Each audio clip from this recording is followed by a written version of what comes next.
What is happening out there, rotoscouts baseball fans? Welcome to the Monday show, gang. The lineup card show. I forgot to call this show that. It was in all the descriptions on YouTube here. Got to start using that again, I guess. It's an okay name, I think. Used it last year lightly.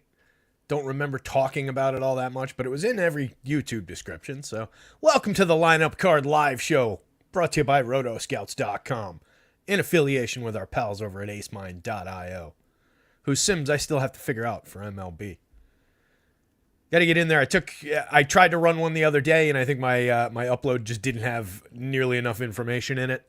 I just tried to throw the points and didn't even have a standard deviation for it, so didn't get up and running with the AceMind sims just yet. But that's like I talked about the other day. I think we're gonna have that just replace what I'm using right now with the averages for the top stacks. It's basically right now top stacks. It's the average projection scores and then a little bit of opinion making in there.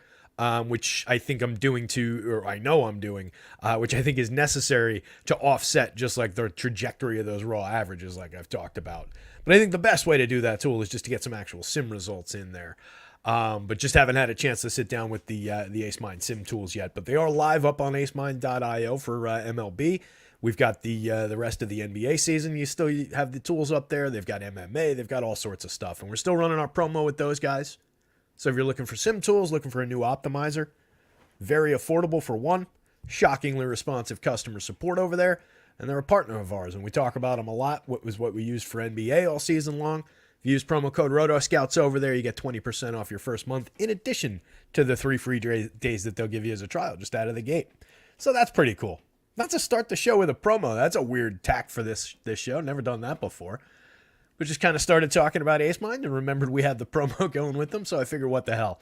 Let's say hi to some folks. That's how we usually start off. Cujo Blues here. What's going on, Cujo? Good Monday for you, buddy. First one in the door, as always.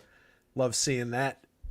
As soon as Cujo pops up, I know we can start the show. I know there's probably a couple people hanging out in chat and at least one person here for me to talk to, but Monday's gone well for me. It's been entirely focused on developing up the content for this baseball slate so far. Looks like I've got something. This is this side of my head. A little flaky thing in my head. But yeah, totally focused on baseball going through the slate. Was kind of totally focused on baseball for the entire weekend. It's been a fun couple of days. Pretty successful couple of days. I think we've had some good winners in the Discord. I think we've had some really strong takes on shows and in content. We've had some obviously big misses with some pitchers. It's going to happen all season long. I'm telling you that right now. If you're looking for perfection, you're in the wrong place. And not just on this show, on every show, just playing MLB DFS or even watching baseball in general. Most of these pitchers, you're going to get 10 good starts, 10 bad starts, and then the truth of their season will lie in the 10 in between, as they say. That's what we're dealing with. But I do think we've got a significant problem with pitching today. A lot of back-end starters, a lot of really ugly options. Couple decent ones. Couple that have tremendous upside and have shown it in the past. But it's not a pretty pitching slate, which typically does lead to pretty interesting hitting opportunities, and I think we've got a number of those to talk about. So let's fire up the board here. There's an interesting one to start off the show here. Let me continue saying hi to everybody. Lone Wolf's here. Stephen B is here. What's going on, guys? Good to see you. Anthony Taylor in the chat. Eric McQuarrie. Let's go, Team McB. Looking forward to your baseball analysis. Best of luck to all. Best of luck to you too, pal. Good to see you. Hunter's here. Larry C's here. Bill H. Rain problems today. Not for the main slate. I think that was all afternoon oriented. Let me double check that real quick. But I think everything that was threatened by rain was on the afternoon slate. Let's just go over to Mr. Roth. Kevin Roth from Roto Grinders is where I go for the weather report. Like I've said before, I tend to forget that Roto Grinders has an actual site. I just go to their optimizer all the time. But their site does have his basic weather report, I believe is free. Pretty sure free for all. And that's the one I just typically pull up. And then he sends stuff out on Twitter all the time, including like in the run-up to lock with updates and with radar and stuff like that. The only 2 games that he had as a concern were the 2 Chicago games, which are not on this slate. So we are okay. This is a 7-gamer on both sites. Yep, 7 games. 7-gamer on both sites, including the 7:10 game between the Mets and the Tigers. That's on the screen here. Do it with the run breakdown real quick. So Tigers at Mets, 7.5 run total is the low point on the slate. A couple of decent pitchers in that one. And that's about as good as we get on this board. Mets favored, 132 favorites, a 4.03 run implied total at home, 3.54 implied run total for the Tigers. Then we jump to 8 o'clock games. We've got Toronto at Houston, 8:10 Eastern. Toronto at Houston, that's a 9-run total in that one. Pretty targetable ball game, I think, on both sides. Houston favored at home, the better of those two teams. But they're carrying a 4.89 run implied total against the 4.21 that the Blue Jays are putting up.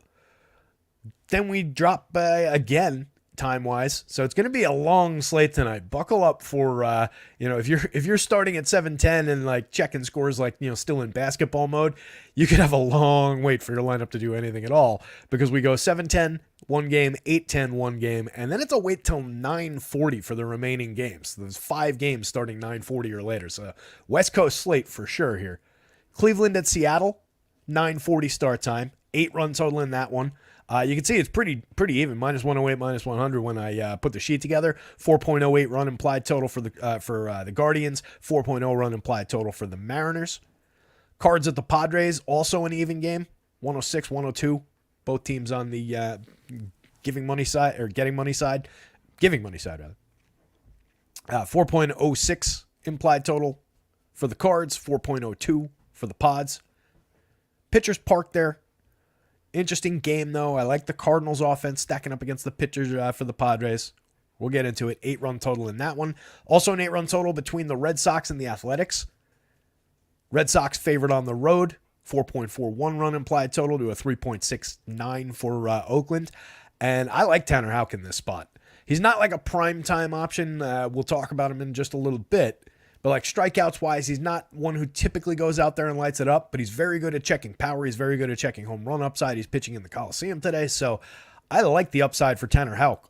Just to have kind of a relatively as safe as anything gets safe kind of a start. Maybe get through 6 innings, find a quality start, find a W, and just kind of win by default, because there's not a lot of strong options unless you get a big strikeout game from one of the potential big strikeout guys, and there are only a couple. Not another 9:40 game. Yanks at Arizona. Highest run total on the board. Highest implied run total on the board. The run total for the game is up at 10, so we're talking about a full run higher than the Blue Jays and Astros game. And that one is a half a run higher than Giants Dodgers, which is a half a run higher than everything else on the slate, right? So we can see that the Yanks Diamondbacks game is pretty targetable in terms of just two quality teams. Not much to talk about in terms of the quality of the two pitchers in that game. So both offenses are very, very targetable. Yanks win out a little bit, though. Highest implied run total on the board, 5.24. I think I had them ranked third, but you could easily rank the Yankees first again, stacks-wise on this slate, given the talent, 1 through 8 in that projected lineup, all the power upside, the matchup against this pitcher. Lot to like about the Yanks today. But there's also a lot to like about the Diamondbacks. I have no real faith in Heel, the Yankees starter. So I think you could see a big game from Arizona as well. They're slight underdogs at home, 4.87 run implied total for them.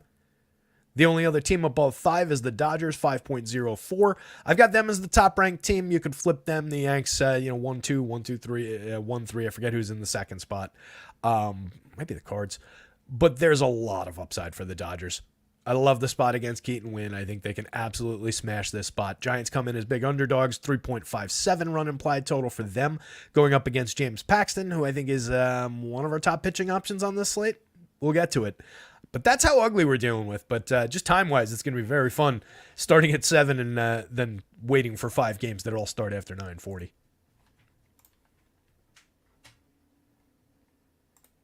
It's drizzling, Michael Knack, in New York, but there is no concern really for the weather. Like if I were going to this game, I wouldn't even think about whether I was going to this game. In fact, I don't think it's even coming down anymore right now. And when I say drizzling, I mean like light sprinkles and basically sunshine kind of a day.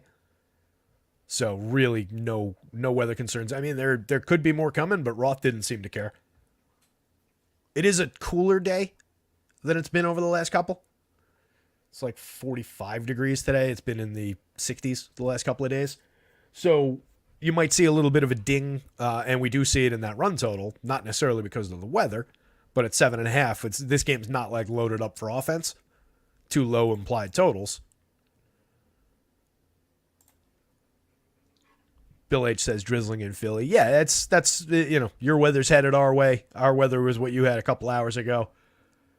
Larry C says, question, asking way before the games, but why weren't Toronto and Arizona higher in the top stacks? Thought they would be 2 of the top 6. I'll double check. I'll take a look at the tool. Sometimes I don't catch. Let me pull it up. Sometimes I don't catch as I'm manually adjusting some of those things, but so that is a product of what I was talking about at the top of the show, Larry, where I don't love how that tool works off the averages. Because sometimes, like guys at the bottom of the lineup that have some low averages, and then like Arizona in particular is a team made up of several very good players, but they lack great players. Like they don't have the Juan Soto and Aaron Judge 15-point projection that lofts their average up. They've got a bunch of guys projected, for a good score, not a great score. So that's probably what impacted that, and then I just didn't catch it when I was manually moving things around. Let me take a look real quick. If I can find that tool. Still time to adjust it, fortunately.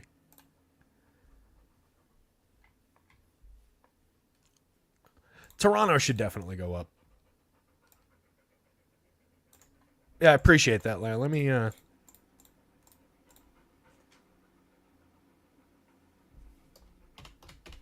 Yeah, I mean, they should be up like 6th.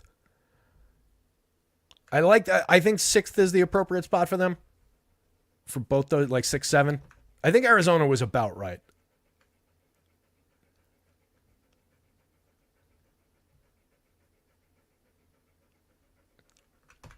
I'll move Arizona up ahead of Cleveland, and I'll put them ahead of Toronto. That's probably the right way to get this. All right. Redo that.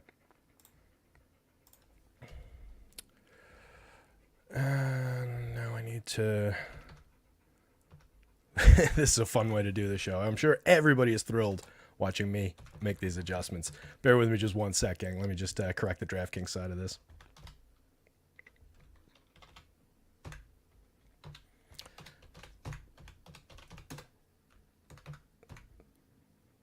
Cleveland, and then these should go up a little bit too. The value gets a little bit better, but who really cares? Oops.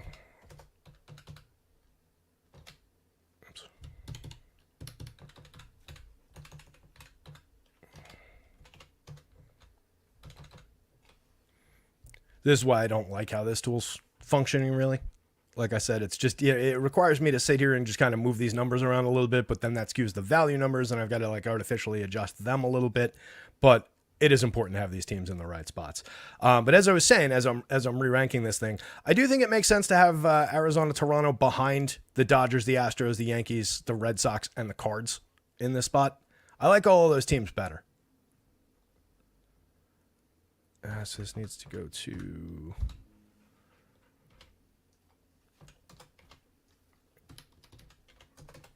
All right. Should be good enough. I've also got the dog over here wanting attention all of a sudden. Yes, you're the dog. Thank you. All right. So that's done. Let me save that real quick. I'm going to take a half sec to upload that to the site too.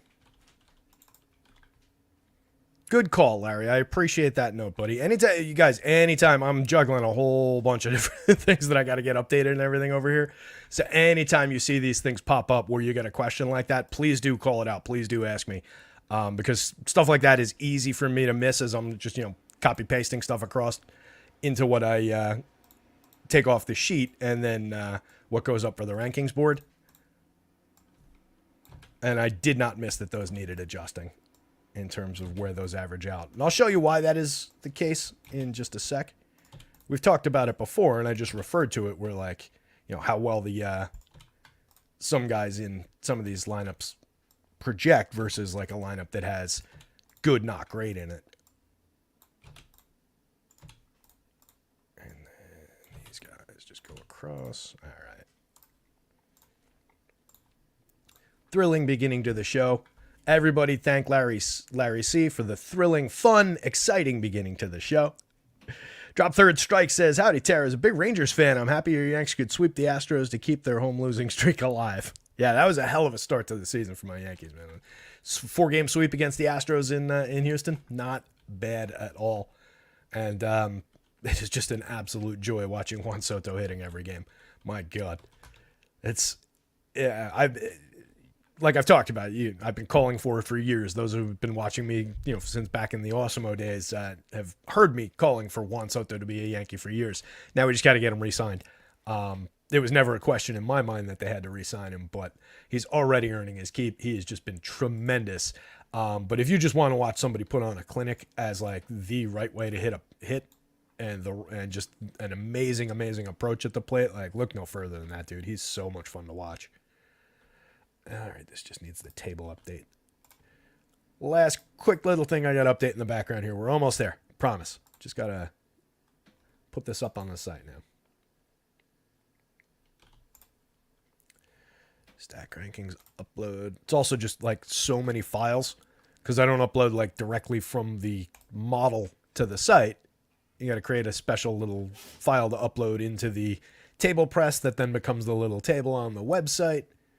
And then I got to create a post for each of these things. It's just like, it's a little bit much. By the way, anybody looking for basketball, I'm going to try and I'm targeting like, 5:30-ish or 5 o'clock, 5:30 at the absolute outside stop time for this show, shooting for 5 so that I've got some time to do the basketball projections, but they're going up. We're in projections only mode for basketball right now. And I'm not taking the time out of baseball content during the afternoon to do basketball projections that won't be relevant once 6 o'clock rolls around. So just set the expectation for if I'm looking for basketball projections, going to be like 5:30, 6 o'clock every day. And then they'll be updated, in the run up to lock. All right, let's get talking about this slate. Stack rankings are updated on the site.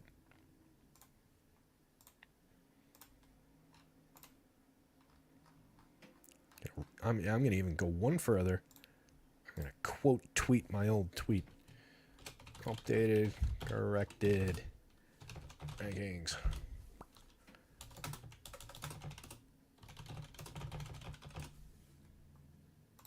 All right. Follow the @rotoscouts Twitter handle if you haven't already. It's over on Twitter, X, whatever you want to call it. Helps us out if you follow it. Helps us out even more if you see something pop up. Like it, retweet it, so on. All right, let's get into this game. You can see 2 strong pitching projections. By the way, the pitching projections, at some point I will remember that I need to drop the DK projection into this square for you. I shouldn't even say dollar. Had I not just spent part of the show updating the stacks board, maybe I would punch the formula in right now to go find the projection. But right now, it's all linear anyway, so we're just going by those FanDuel projections. But these pitching projections I'm referring to are the FanDuel numbers, obviously. This is your overall pitching board, if you want to take a snapshot. So you can see how it aligns, right? Green guys are green, yellow guys are yellow. There are some minor differences across sites, but it's essentially the same pitching board. So it's all directional anyway when we talk about it, but I will get the DraftKings pitching projection into that spot for you so you can eyeball it. So Sean Manaea, 10 starts last year, 27 relief appearances, amounted to a 25.7% strikeout rate, 4.44 ERA, a 4.01 xFIP, walked a few too many. Only moderate power against, an 11.1% swinging strike rate is good. 26.9% CSW is not ideal. But back in a full-time starting role now with the Mets. Quality left-hander who has definitely put up strong fantasy outings. He was just kind of good in that hybrid role that he was pitching in, where he'd be in bulk relief, come in, pitch like 3-4 innings, could focus on really throwing his heavy stuff and racking up some strikeouts. If he's going to be asked to be extended back into like, we'd like you to pitch 6 innings, there's a little bit of question mark in my mind about the sustainability, how high up the strikeout range he can go, and what he looks like overall. In a full season the year before, everything was a little bit worse, and this is kind of what I'm talking about. 4.96 ERA compared to the 4.44. The 3.96 xFIP, right in line with the 4.01, but you can see strikeouts down at 23.2. Walks were fine. Swinging strikes were fine. CSW was good. Gave up more power, gave up more home runs in that scenario. That was 28 starts, 158 innings the year before. So I question what he looks like in full starter form. But I do think there's some strikeout-based upside. If nothing else, he's only 7,400 on FanDuel, so he's very easy to reach. 7,800 on DraftKings puts him very much in play as well. And he's going up against the Tigers team that I think they're very good. I think they're very improved or improving. I think they've got good future, good prospects. I think they've got a shot at winning a weak American League Central Division this year. But several of their key hitters are left-handed. I'm looking in your direction: Riley Green, Colt Keith, and Parker Meadows. And then they've got some question marks in their righties, including righties who are in here just kind of like Andy Ibanez to maybe hit lefties. There's some shakiness in those righties still. Spencer Torkelson is terrific. I think he's a very good power hitter, and I think he's going to emerge as a just good overall hitter. Rescued his career, like I keep on saying, after being the first overall pick, having a disaster rookie season. Came out 684 plate appearances, never looked back last year. 14.1% barrels, 50.5% hard hits, 31 home runs, a 213 ISO. Spencer Torkelson is very much for real. Can't do it alone. Riley Green struggled a little bit. Didn't put up the same stats against same-handed pitching as he did against both hands, but overall a very, very good hitter, but more hit tool oriented than he is power oriented. So for DFS purposes, needs a little help from his friends. Got to get on in front of him or got to get driven in. He's very good, and I think his power will grow. He had an 11.3% barrel rate, 46.6% hard hits. It only translated to 11 home runs in his 416 plate appearances, a 159 ISO. That's kind of what I'm talking about with, like, what does the DFS relevant power actually look like? But he's very, very good. I just don't love him in the lefty-lefty. I think they're making, if this is the version they rolled out, everything's projected lineups, by the way, if you haven't been here. Red P, projected lineup. Green C, confirmed lineup. So we're dealing with the projected lineups right now. Oh, Larry C is pointing out that these lineups have dropped. All right. They just came out then. They're not up on Labs yet. Labs has been frustratingly slow. But Underdog's Twitter handle has been very quick with them. Unfortunately, when we do that, I got to type them in. It's always something. Underdog, if you're out there listening, could we possibly use first and last names in our lineup tweets? I know it takes twice as long, but it's so helpful. All right, so the Tigers lineup. Oh, that's a twist. All right, so Vierling moves up to the leadoff spot. He's an okay right-handed hitter against lefties, but he's not like a great hitter or just in the hole. 530 plate appearances last year, 261, 329, 388, 1% below average creating runs, just 10 home runs, 6 steals.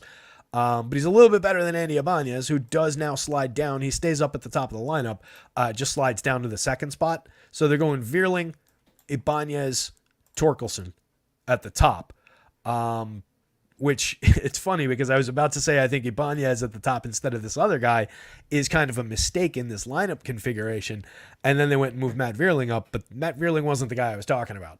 Matt Vierling and Andy Ibanez are pretty similar. The guy I was talking about was Mark Canha. Mark Canha is the guy who should be hitting leadoff for this team, especially against the lefty. Mark Canha had a 355 on base percentage last year. Mark Canha's made a career out of getting on base, compared to 329 from Vierling, 312 from Ibanez.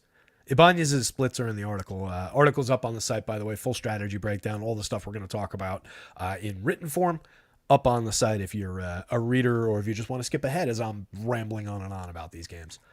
So I think they moved the wrong hitter into the leadoff spot, but leading off with 3 right-handed hitters makes a little bit more sense. So I do like that. Green drops behind Torkelson now, so Green hitting 4th, followed by Canha. Jake Rogers moves up behind Canha, so Rogers jumps into this spot.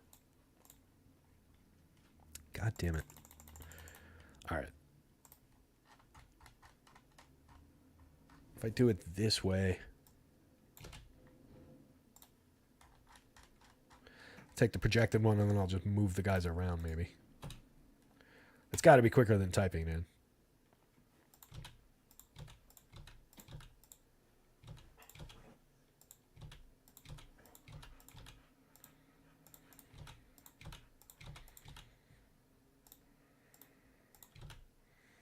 Oh my god, this is annoying too.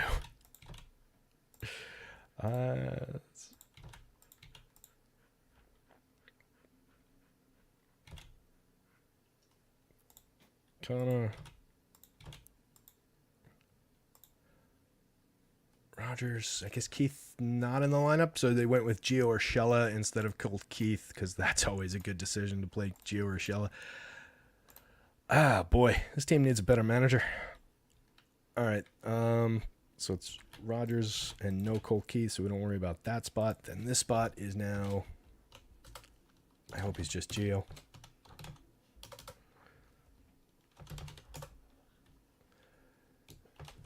This stays Javi Baez, and now this is Carson Kelly, so there's no Parker Meadows at all. So they solved the lefty thing. Not Carson. So they solved the lefty thing, but they solved it by replacing them with righties who are not as good. And probably not even as good as those guys might have been against lefties. Like, I would just, if you're the Tigers, just leave those kids in to hit against the lefty, especially when it's Sean Manaea. It's not, I don't know, it's not like a lethal lefty out there. But anyway, this is the version of the lineup they're going with. So Kana is a good on-base option. He could reset the table for these guys down lineup. I just don't think anything of Gio Urshela as a hitter. Javi Baez has been completely disengaged over the last couple of seasons. Carson Kelly, not really any kind of a threat as a catcher. So this is like a dead bottom three spots. You could see something any given slate out of Javi, but he's difficult to recommend for DFS purposes. Jake Rogers was my Tigers home run pick. He was a spot lower, so he actually gains a little bit of additional upside, moving up the lineup by a spot. 7.33 in the home run model. For a catcher, he's got really good power. In 365 plate appearances, he hit 21 homers last year. He also slashed 221, 286, 444. 97 WRC plus when it was all said and done. But if we're just looking for contact premium power from the right-hand side, Jake Rogers makes some sense. So if you're stacking Tigers, I probably... Ibanez and Vierling are okay, cheap, correlated scoring plays. They both have multi-position on DraftKings, both in the same multi-position spots, of course, for cheap. You get triple position eligibility on Ibanez, but I think Vierling is the better of the two options on the FanDuel slate. So maybe one of those two guys, and then grab Torkelson. I would still play Green, even against the lefty. So it would probably be like, one of two, 3, 4... Excuse me, one of two, second guy, third guy, fourth guy, fifth guy, and then I could ignore the bottom of the lineup. This is the core of hitters that you would want to stack if you're taking a shot against Sean Manaea here. It's not a high priority spot. Again, low run total. Manaea pretty good. One of the better starting pitcher options overall on the slate. But let's move on from that. We've got, all right, the Mets lineup then. I'm not going to put it in. It's just not worth it. The Mets lineup. Oh, this one came out a while ago. How did I miss this? I should have had these in. All right, so Mets are Nimmo, Lindor, Alonso, no Jeff McNeil. We moved DJ Stewart into the cleanup spot, which is a good move. Then Starling Marte, Brett Beatty moves up into that spot where DJ Stewart was. Harrison Bader moves into the 7 spot.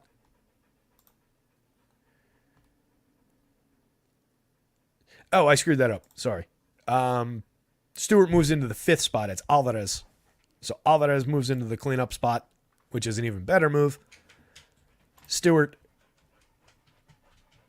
Marte, Beatty, Bader, and then Joey Wendell in the lineup in the 9th spot. So the top of the lineup is still the same. The top 3 hitters are still the same. Let's talk about the pitcher real quick, though. 8,200 on DraftKings, 8,700 on FanDuel. Seemed high priced. Even for me, when I opened the app, I was like, whoa, Reese Olson is the second most expensive pitcher on this slate? That's a little bit much. But for one, look at the other pitchers on this slate. And then for another, look at Reese Olson. He was actually pretty good. 18 starts last year, 103 2/3, 24.4% strikeout rate, a 3.99 ERA, and a slightly better 3.91 xFIP. Just a 1.12 whip induced an 11.9% swinging strike rate as a rookie, 10.5% barrel rate allowed, not great, 42.1% hard hit rate, not great, 90.8 miles an hour of exit velo, also not great. Allowed a 3.32% home run rate. That easily, with those contact numbers, could have been above 4% and a little bit too high. Probably a little bit of luck and a little bit of happenstance, but also in a larger sample, he might have done better than that for premium contact allowed. So little give and take with the contact and the power numbers. Could be problematic against Pete Alonso, against Francisco Alvarez, hitting behind Pete Alonso in the 4 spot now. Something to watch, but Reese Olson projects out really strongly. He's, I think, the second highest projected starter on this slate. Yeah. Not to spoil the surprise later on, but Tristan McKenzie, the most expensive starter on this slate, is the top projected starter on the board, but not by a wide margin. That's pretty close. You save a little bit with Reese Olson. The Mets, I think they're a mid-level team. A lot of power from the right side. Reese Olson's a righty. He also went on a good run through his last 6 starts of the year last year. I read it somewhere, and I mentioned it obliquely in the article without actually quoting the stat that the person whose article that I can't remember where I saw it mentioned. But Olson had 6 starts at the end of last year, all of which were over 18 DraftKings points, which is pretty good. So I think Olson's firmly on the board here. I think he could succeed easily against this Mets squad. Has to avoid Brandon Nimmo up at the top. I would, if I am grabbing a bunch of Reese Olson shares, I would probably build a couple Mets hedge stacks. I think it makes sense. They've got Nimmo from the left side, terrific leadoff man, 363 on base last year, created runs 30% better than average, 24 home runs, only costs $4,500 on DraftKings, 32 on FanDuel. Lindor is an established commodity. I think everybody knows out there that he's pretty much a star at shortstop. 31-31 campaign last year, home runs and stolen bases. Also scored 108, drove in 98, 121 WRC plus overall at 216 ISO. Made tremendous contact. Just one of the top shortstop options on any slate. Pete Alonso absolutely mashes from the right side. One of the leading contenders for a home run overall on the entire slate at 12.57 in today's home run model. Hit 46 long balls last year with a 287 ISO. Struggled in other aspects, only went 217, 318, 504. Has some growth to do as an overall hitter, but he doesn't strike out at an abysmal rate like a lot of other power hitters do. Just 22.9%, walks at nearly a 9.9% clip, should have a better on-base percentage, if nothing else. Was dragged down by his batting average. I imagine there's some bad BABIP in there. BABIP, batting average on balls in play for the uninitiated. Joker, go lie down, you freak show. What are you doing? Good boy. There you go. Settle in, finally. Yeah, just a 205 BABIP for Alonso last year. So far for this season, the reason I don't talk about this season, by the way, we're 4 games in for all these teams. So it's really completely irrelevant what they've done so far this year. But since I'm looking at it, Alonso has a home run that we saw the other day watching that Mets game. 4 for 12 overall, 3 singles in addition to the home run. He's drawn no walks, hasn't struck out yet. And he's been hit by a pitch. But Pete Alonso's a star. And honestly, at 3,800, 5,300 compared to the other premium home run hitters on the board, he's pretty affordable. McNeil no longer in that spot. We get Alvarez there. Alvarez absolutely demolished a pitch the other day against our guy DL Hall, who, by the way, if you didn't watch that game, this is not me saying that we were right. We were definitely right to play that $4,600 DL Hall share on DraftKings, regardless of what the outcome was. That was the right play to make. But if you actually watch that game, kid pitched a lot better than what he ended up with in the stat line. Got kind of screwed in the first inning, went 0-2 to all three of the first 3 hitters in the first inning. Didn't end up with a strikeout. Got a bad call on a hit batsman. That was the Alonso hit by pitch. That's what reminded me of it. And then just struggled with a little bit of just putting hitters away, but got to a bunch of 0-2 counts, had a lot of just weak contact, little dink and dunk kind of things. But then obviously Alvarez knocked one into the stands in left center. So a little bit of bad in with the good, but it was a better start than it looked like. But the point there, Alvarez crushed that one, and he's actually off to a good start overall. Last year he hit 25 kind of surprising home runs because he's very, very young as a catcher coming up. Premium prospect for them, but nobody was expecting him to do as well as he did right out of the gate. Hit 25 home runs, but everything else was a little shaky, right? 209, 284, 437, 97 WRC plus. Has a lot of work to do and is kind of showing signs of that in the early going here. Really good game from him the other day. He was on base, I think, 4 times in that game. So just good positive signs from the kid. DJ Stewart, a little bit of interesting left-handed power coming in. Moving up into the 5 spot behind Alvarez, 7.05. I just kind of randomly at 7.05, I didn't want to take Alonso again, so I kind of randomly made DJ Stewart because he's left-handed, the home run pick from the Mets today. But in 185 plate appearances last year, 11 home runs, a 256 ISO, 125 WRC plus. Reason to believe there. Pretty good contact profile. Brett Beatty, another guy who was a fairly high-end prospect coming up, made 389 plate appearances for them last year. Kind of a lousy year. Just a 110 ISO is kind of pathetic. 32% worse than average creating runs. Only 9 home runs in the 389 plate appearances. Did maintain fairly decent contact. 7.6% barrels isn't great, but 43.4% hard hits is at least a starting point for a kid who is supposed to hit. He's only 2,500, 3,100 at third base. He's left-handed. I do think you can include him if you choose to target Reese Olson with some Met stacks. Harrison Bader, kind of an afterthought. Never as good as his reputation in those couple of seasons with the Yanks. He's a good outfielder. He's got a reasonable, okay stick for, if he ever played a full season, maybe 15 home runs. Decent at stealing bases, but from the bottom of a lineup, not a high caliber DFS play. Could succeed on any given slate with his raw skills, but not a premium target. And then Joey Wendell, kind of an afterthought at the bottom of the lineup. So both pitchers definitely on the board for starting pitching shares on a really, really weak, thin slate. Again, these are our pitching options. So both of them in the top 4 overall. And Manaea is cheap. Manaea is too cheap for his strikeout upside. Even with the Tigers going with a mostly right-handed lineup, it doesn't really matter with the right-handed hitters that are in the lineup. So I like the Manaea shares, and I love the Manaea price.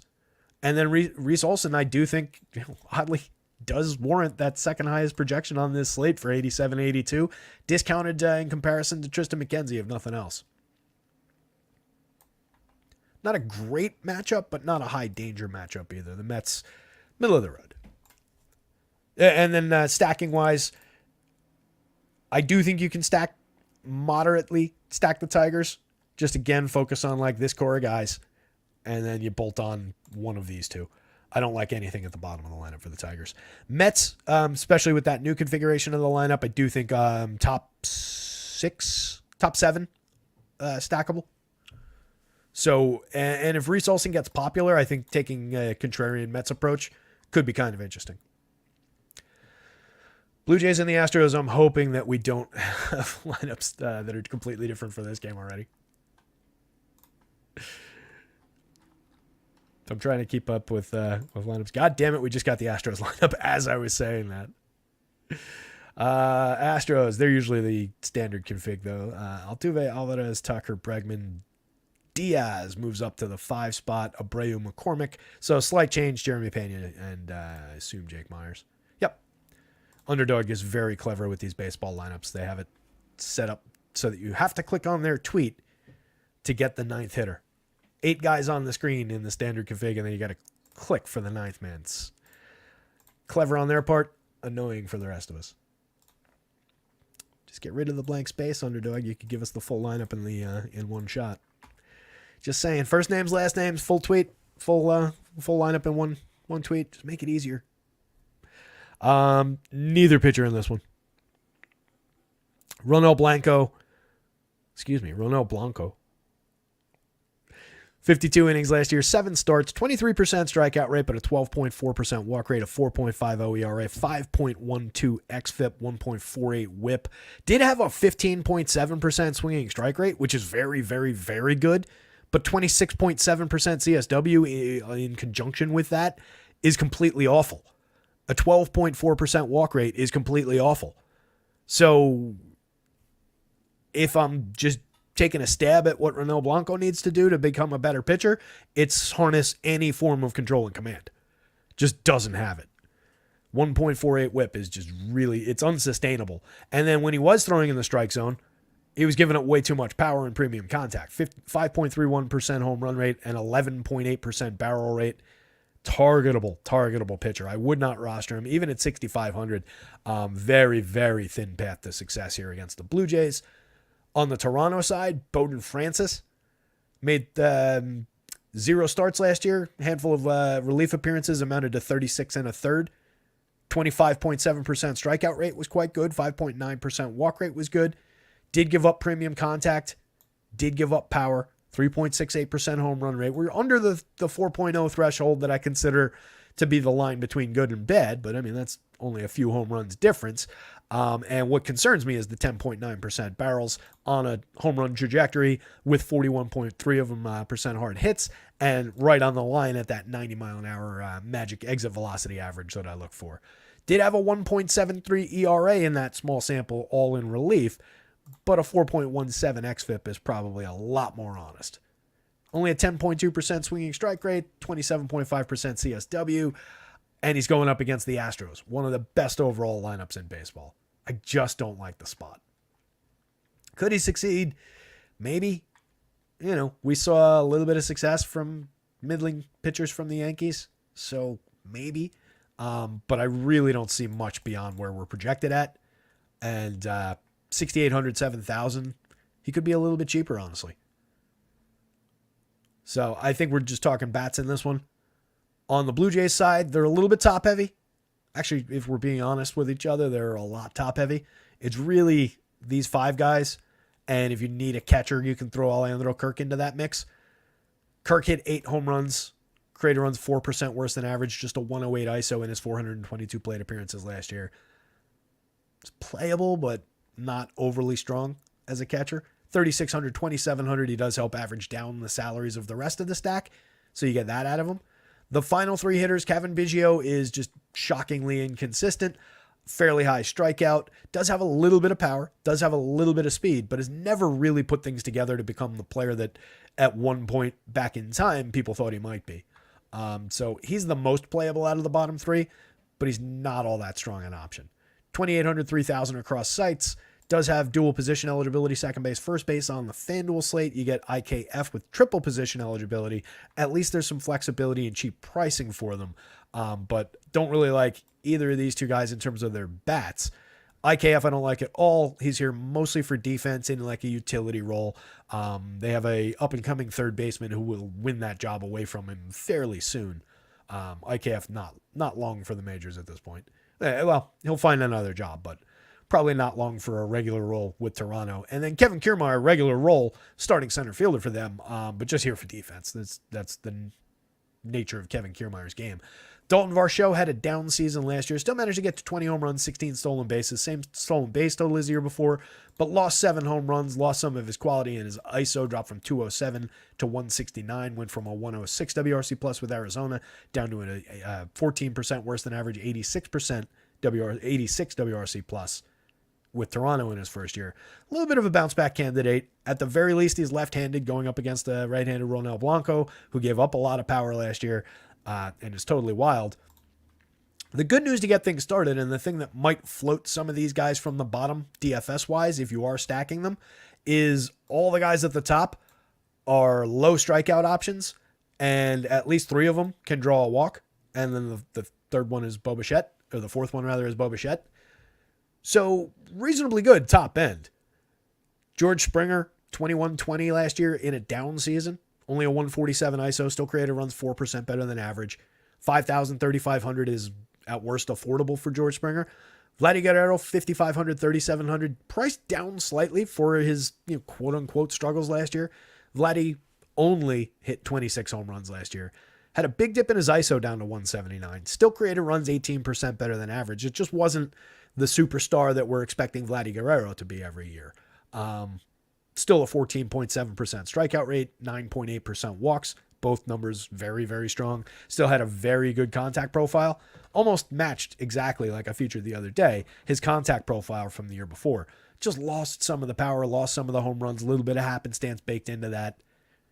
A couple nice catches on balls that otherwise would have been doubles, pads out your ISO. Couple home runs, that get robbed, that fall short because of, what park you're playing in. Impacts the ISO a little bit. So there is happenstance with some power numbers. By all metrics, I do think Vladdy Guerrero goes back to who he's been.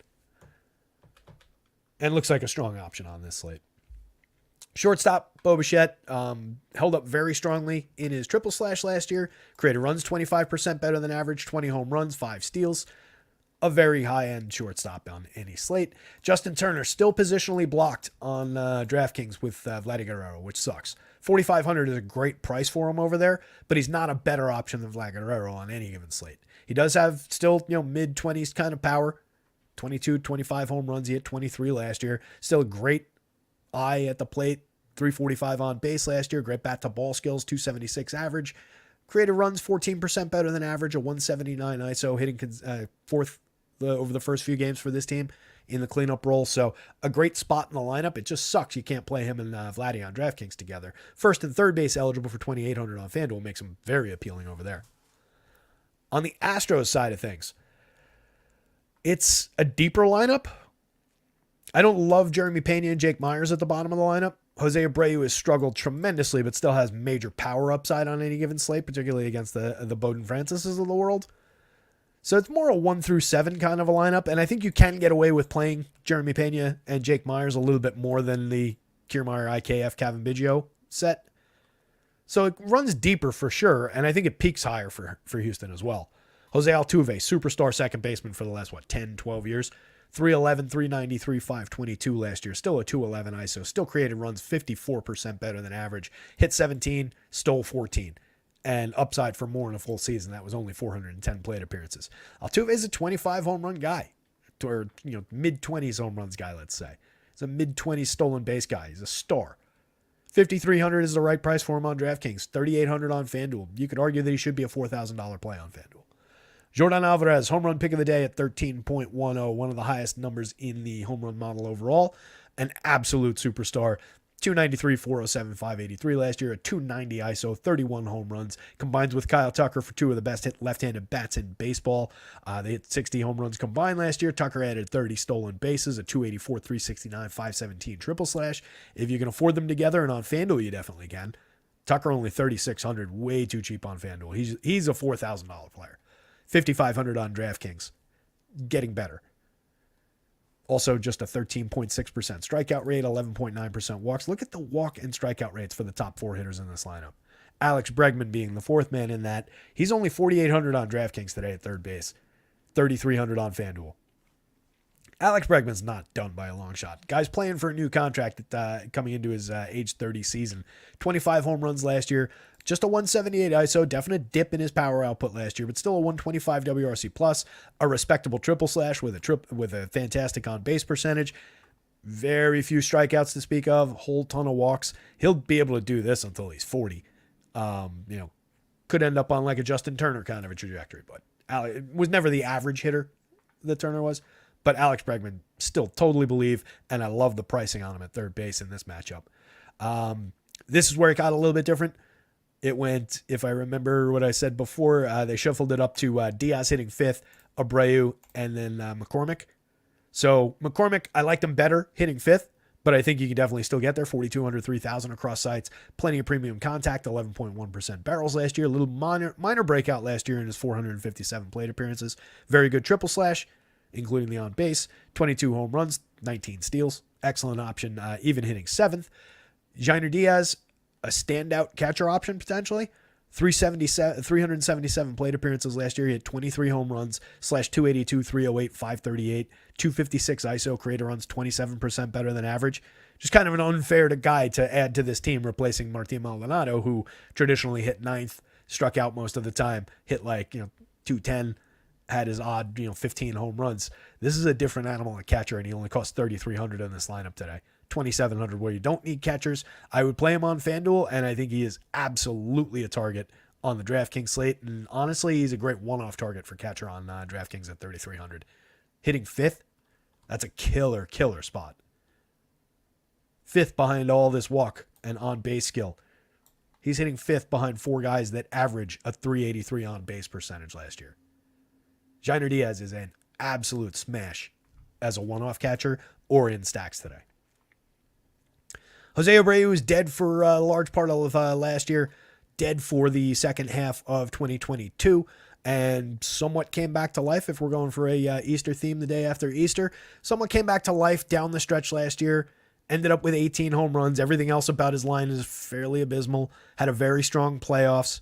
Out to a weak start to start this season, but he's still cheap. 4,100, 2,600 for his power upside, if nothing else. He's still cheap. So I do think you can play him. He's just lower priority than like the old Jose Abreu in this lineup would be. I'd be raving about the old Jose Abreu in this lineup. If he ever gets back to being that guy, and he's, I think, on the wrong side of like 35 at this point, if he ever gets back to that, we'll definitely be highlighting him, and he'll definitely be more high priced. Right now, you can buy a bargain for power upside, if nothing else, in the back end of this Astros lineup. So neither pitcher, big yes to both stacks. See what you guys are talking about. Larry C. misses Baseball Press. I remember Baseball Press. It was a good site. Yeah, Bichette was out yesterday. So that's another good call by Larry C. in the chat. Missed the game day to day. They didn't put him on the IL or anything. We saw Rafi Devers missed a game for the Red Sox the other day. Bounced back, came back in the lineup to finish out the weekend. So probably one of those situations, but definitely, yeah, keep an eye on the confirmed lineup for the Blue Jays. Good call, Larry. All right, top overall pitching option on the board. I expect Tristan McKenzie is going to be super popular, even at the highest prices on the slate on both sites. Projects out with the top overall projection on both sites against a Mariners team that I'm starting to question if they're going to be any good this year.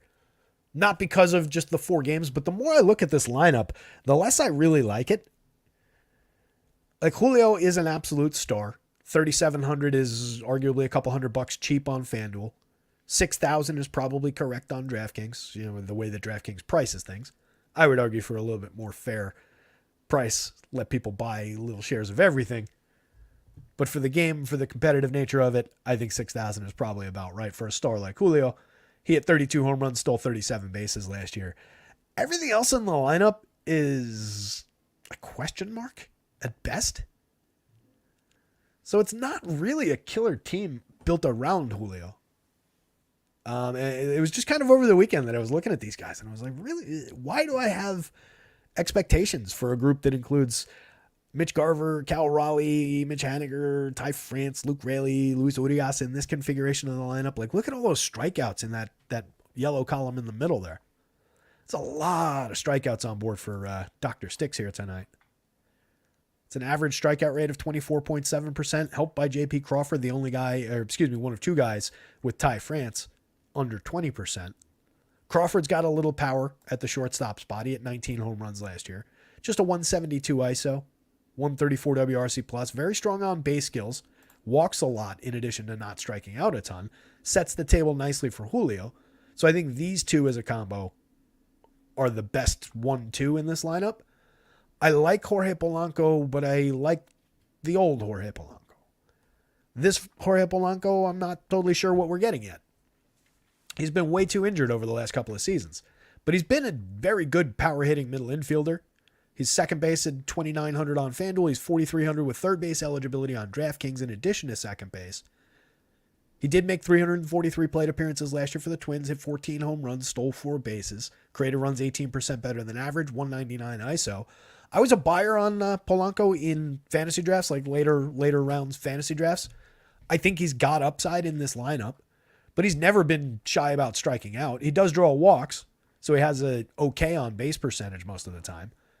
He could definitely hit home runs. I think he still does have power. You can see a good premium contact profile last year, and there is very good premium contact for all of these guys. In addition to anything bad I'm going to say about them as a team and as a stack overall, very good contact. But I'm not totally sold on like Jorge Polanco making 600 plate appearances and being a star this year. So it gives you an average player with a little bit of pop in the 3 spot. Then you get Garver and Cal Raleigh. For one thing, you can't play them in the same stack on DraftKings because they're both catchers. You can on FanDuel, but it's probably a pretty flawed construction. Garver strikes out less than Raleigh, but he plays less. 19 home runs last year in 344 plate appearances, 230 ISO, 138 WRC plus. I like all of that. I just don't know that we get back to that. I don't know that that's the kind of season in a full year that we get out of Mitch Garver. Cal Raleigh, 30 home runs last year, very, very good, but everything else a little bit rough. 27.8% strikeout rate, a little bit rough. The premium contact is great. Raleigh was 12.6% last year, 12.6% barrels last year, 15.4% the year before. Just a 306 on base. Created runs at a 111 at 11% better than average. Very weak in the triple slash. Doesn't do much other than hit home runs. And a lot of strikeouts there. Mitch Haniger has a lot of work to do to get back to, maybe who he was a couple years ago for this team, like we looked at the other day. 39 home runs back in 2021 for this Mariners team in 691 plate appearances. Left town, made 247 plate appearances and 229 plate appearances and had 17 total home runs across the last 2 seasons. Now back with the Mariners, supposedly fully healthy. We'll see what we get, but he's always been a high strikeout guy. We know we're going to get strikeouts out of Mitch Haniger here.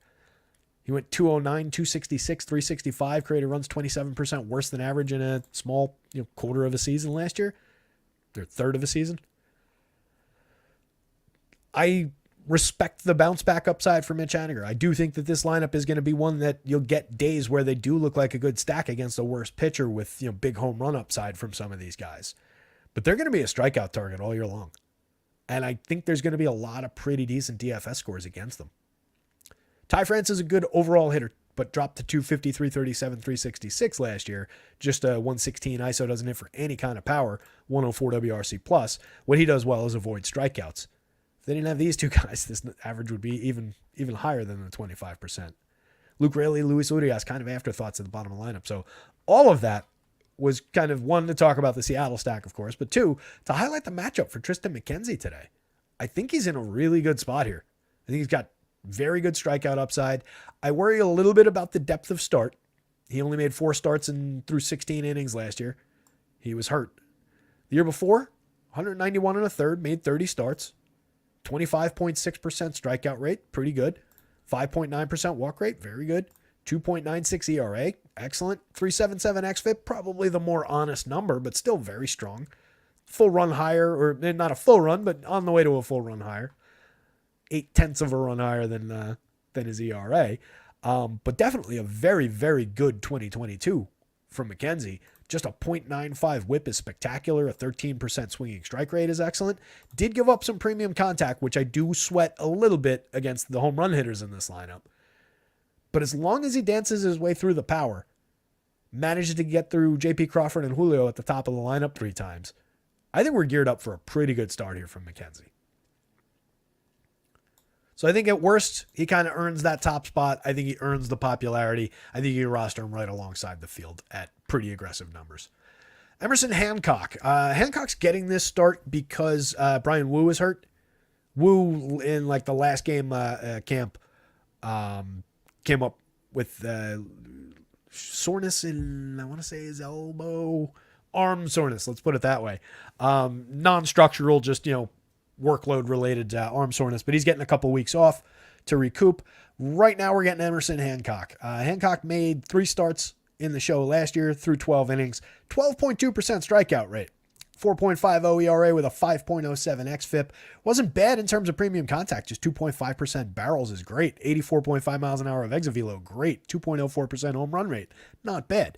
The issue, I think, for Hancock here, and where I think he gets nailed, is he's going up against the Guardians team that is very hit tool focused.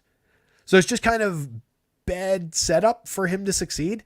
I don't know necessarily that they rock him with, for 5-6 home runs or something crazy, but I can see them just base hitting him to death here.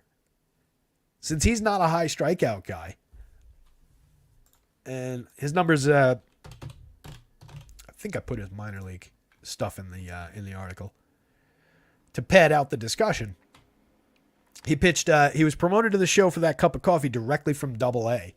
Made 20 starts in Double-A last year through 98 innings. Had an okay Double-A strikeout rate, 26%, but didn't translate to the show at all, and that's against Double-A hitters. He's also was pitching at age 24 in Double-A. So he had an age advantage, a development advantage over those hitters, and succeeded only moderately. And more to the point, 4.32 ERA over those starts in AA, 4.42 xFIP. Not great. If you're a fan of Sierra, which is a terrific indicator for future ERA, his Sierra last year was higher than the xFIP. The xFIP at 5.07. Excuse me. Yeah, that is last year. And the Sierra at 5.31 in those few starts in the show. So not a great option, especially at 76, 8,000. I just don't know how they arrived at those prices for Emerson Hancock here. So yeah, not really on my board. All that high. He used to be a more highly regarded prospect, and the shine has just kind of come off a little bit. And again, while I don't expect this Guardians team to go out and blast a ton of home runs against them, I think there's upside for just a bunch of hits and just maybe run scoring, just stacking up hit after hit after hit. Stephen Kwan off the top.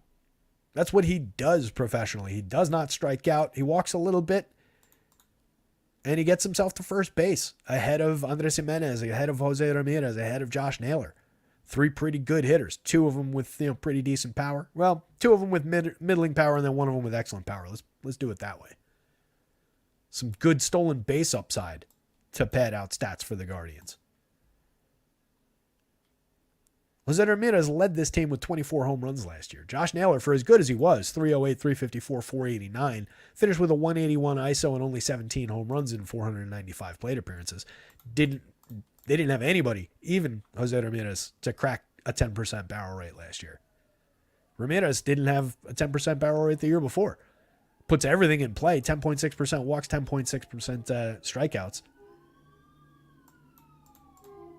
He's an excellent, excellent player. He was down a little bit last year, but 24 home runs, 28 stolen bases. The year before, 29 home runs, 20 stolen bases. An excellent, strong triple slash. It's amazing that he gets as much power as he does without premium contact, to be honest. The hitters around Ramirez being so cheap make it easy to afford this stack. They're very, very easy to put together. They rank out like in the middle of the board, especially after I adjusted it there. I moved them down like 2 spots. I still think they're playable. Michael Knack will get there, but I like how quite a bit on both sides, honestly. Anthony Taylor's planting a flag on Olsen. I like that too, buddy. We talked about Olsen at the top. I was surprised that I like it as much as I do, to be honest. I didn't remember him being as good as he was last year. So yeah, I'm on both those pitchers that just got named by Anthony Taylor and Michael Knack in the chat. I like both options. Appreciate you guys. Hit the like and subscribe, by the way. We're an hour into the show already. Unreal. Oh boy, I could talk about this. I should just start the show at like 8 a.m. and just hang out all day while I'm doing my projections and stuff. That would maybe give us enough time. So big yes for Tristan McKenzie. No real love for Hancock. Again, I think Hancock's a little high priced here. If he comes out with that AA stuff for strikeouts anyway, maybe he has a little upside, but the Guardians are notoriously bad for strikeouts. Look down this column. Look at all those low strikeout rates. You get a little bit of juice out of the bottom of the lineup, but that top end of the lineup, 13.1% average strikeout rate last year, takes the team to a 19.6, even though 3 out of the last 4 guys are over 28%, and one of them's at 31. That's not a lot of strikeouts available, so I just don't like the spot for Hancock. I don't know how much that leads me to Guardian stacks, but again, as I was starting to say, they're all cheap around Jose Ramirez, so it just brings his price down by averaging it. Right? If you want to go top 4, and I don't love Stephen Kwan, I would probably skip Kwan and go something like that, which brings it down even further. For that 4-man right there on FanDuel, you're averaging 3,200, which includes Jose Ramirez's 4,000. So we can make it a 5-man there. 5-man from the top with Kwan on DraftKings average 4,400 with the 5,900 for Jose Ramirez included. So they're a very affordable stack. Maybe that's your path to rostering 2 good pitchers like Dodgers, Astros, Yankees, and then you click the Guardians in there. You could probably 3-man it too if you wanted to go like a Jose Ramirez, Josh Naylor, Bo Naylor on DraftKings to get a catcher out of it. That's kind of clever. 4,800 average there because you get three of the more expensive hitters. If you wanted to go for like a 5-man down the line that included Brennan Laureano and Bo Naylor, that becomes 4,200. So I do think they're at least affordable. And again, even if they don't hit home runs, and they are capable of hitting home runs, Bo Naylor as a cheap catcher has a little bit of power. He hit 11 of them in 230 plate appearances last year. Yes, these guys are brothers. Josh Naylor, I expect to hit for a little bit more power than he did last year.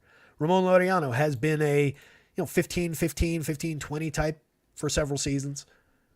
Only hit 9 last year in 404 plate appearances, but could knock one out. Will Brennan as a lefty hit 5 last year. Not a ton of power, a .90 ISO. Maybe he doesn't get any. Esteban Florial does have a little bit of pop, has never really shown it in the majors, never really stuck in the majors, but was positionally blocked for years and years in the Yankees organization. So I do think you can get to some Guardian stacks here. Big yes for Tristan McKenzie.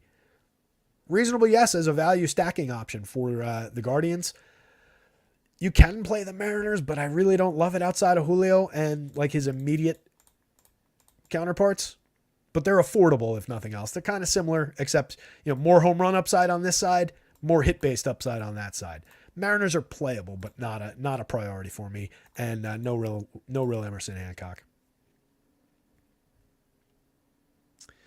Solid Pick says McKenn's over 6 strikeouts and Cleveland money line. The only thing I worry about there is the potential for McKenzie just to go 5 innings. He could still easily find 6 strikeouts in 5 innings against this team. So it's not off the board there, but I don't love the artificial cap on the prop where like if you're calling it, a strikeout an inning, then you want that 6th, obviously. I'm not saying he's not capable of coming out there. I just think there's going to be a little bit of, treating with kid gloves to start the year. Matt Waldron projects out pretty similarly to everybody else that we were just talking like the Emerson Hancocks and the guys from the Ronel Blancos of the world here. Low 20s projection, 71 on the FanDuel scale. 7,100 on FanDuel, 7,600 on DraftKings to put them on the board. Gibby and Waldron, just kind of in the middle here. Gibby at a higher price. If I had to decide between those two guys, I would probably just take the discount and play Matt Waldron. But I don't really expect any kind of success from Waldron here. And then Gibby just wasn't really that good last year. He's a guy that I know some people do like and always expect like the underlying stuff is better than blah, blah, blah. It never really comes together. Every now and then you get a good start out of him. It's a pitcher's park, if nothing else. I don't know that the Padres lineup is even as top heavy as it maybe has been in years past and has a reputation for.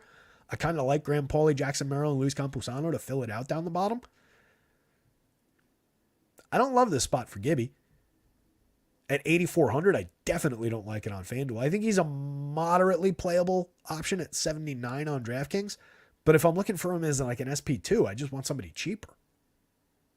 19.5% strikeout rate, over 192 last year in 33 starts.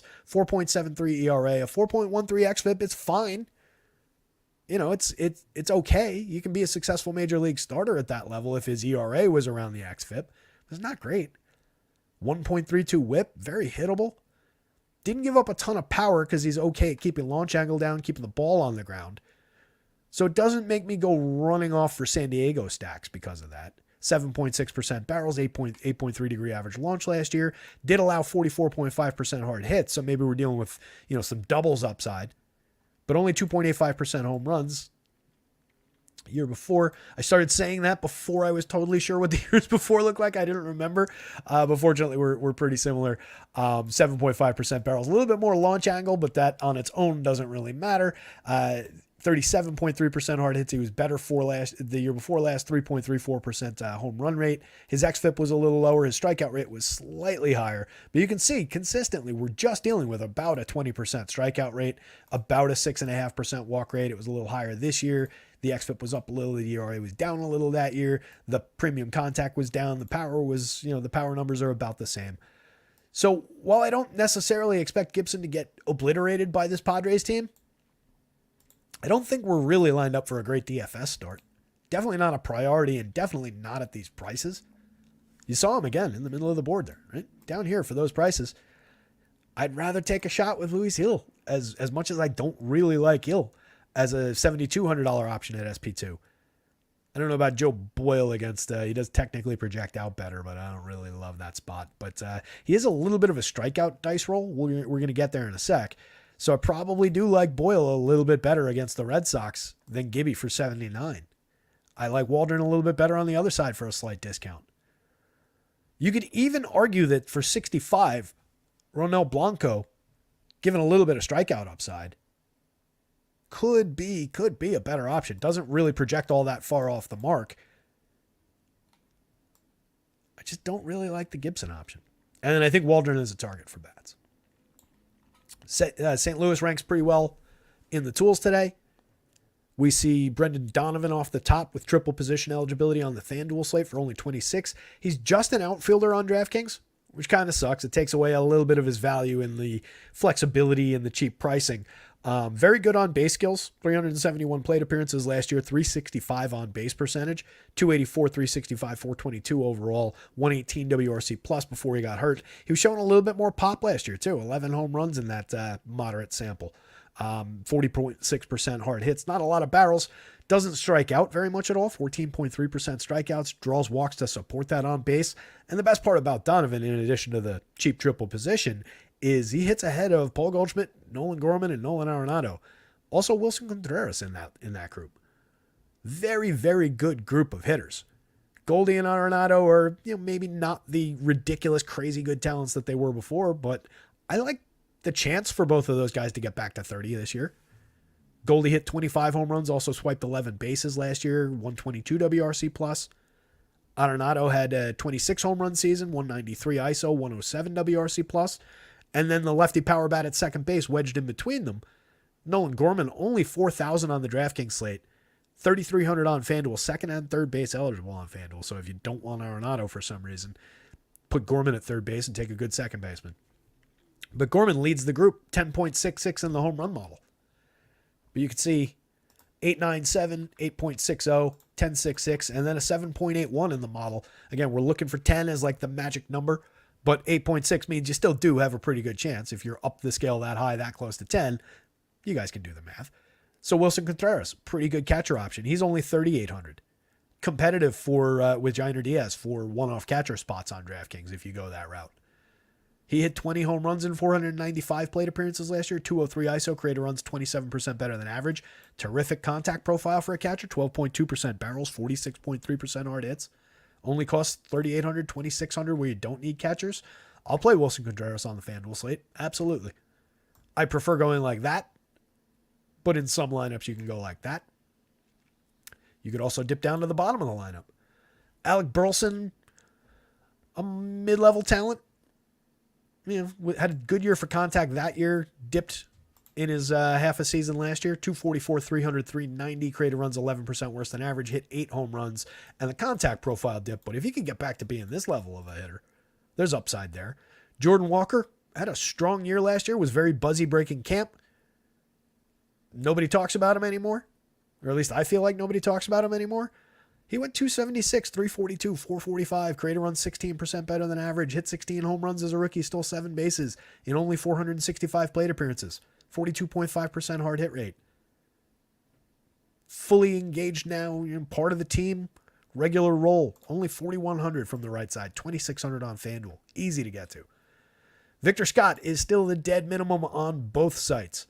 Victor Scott has blazing speed. If he manages to get himself to first base, he's going to steal second. He has, I think, 1 stolen base so far and 3 hits. Pretty sure those were the numbers. Again, we don't really care about what's gone on so far in this season, but just to refer to it, 2 hits and a walk. He's been on 3 times, 1 stolen base. So I guess he made a liar out of me saying that if he gets to first base, he'll steal second.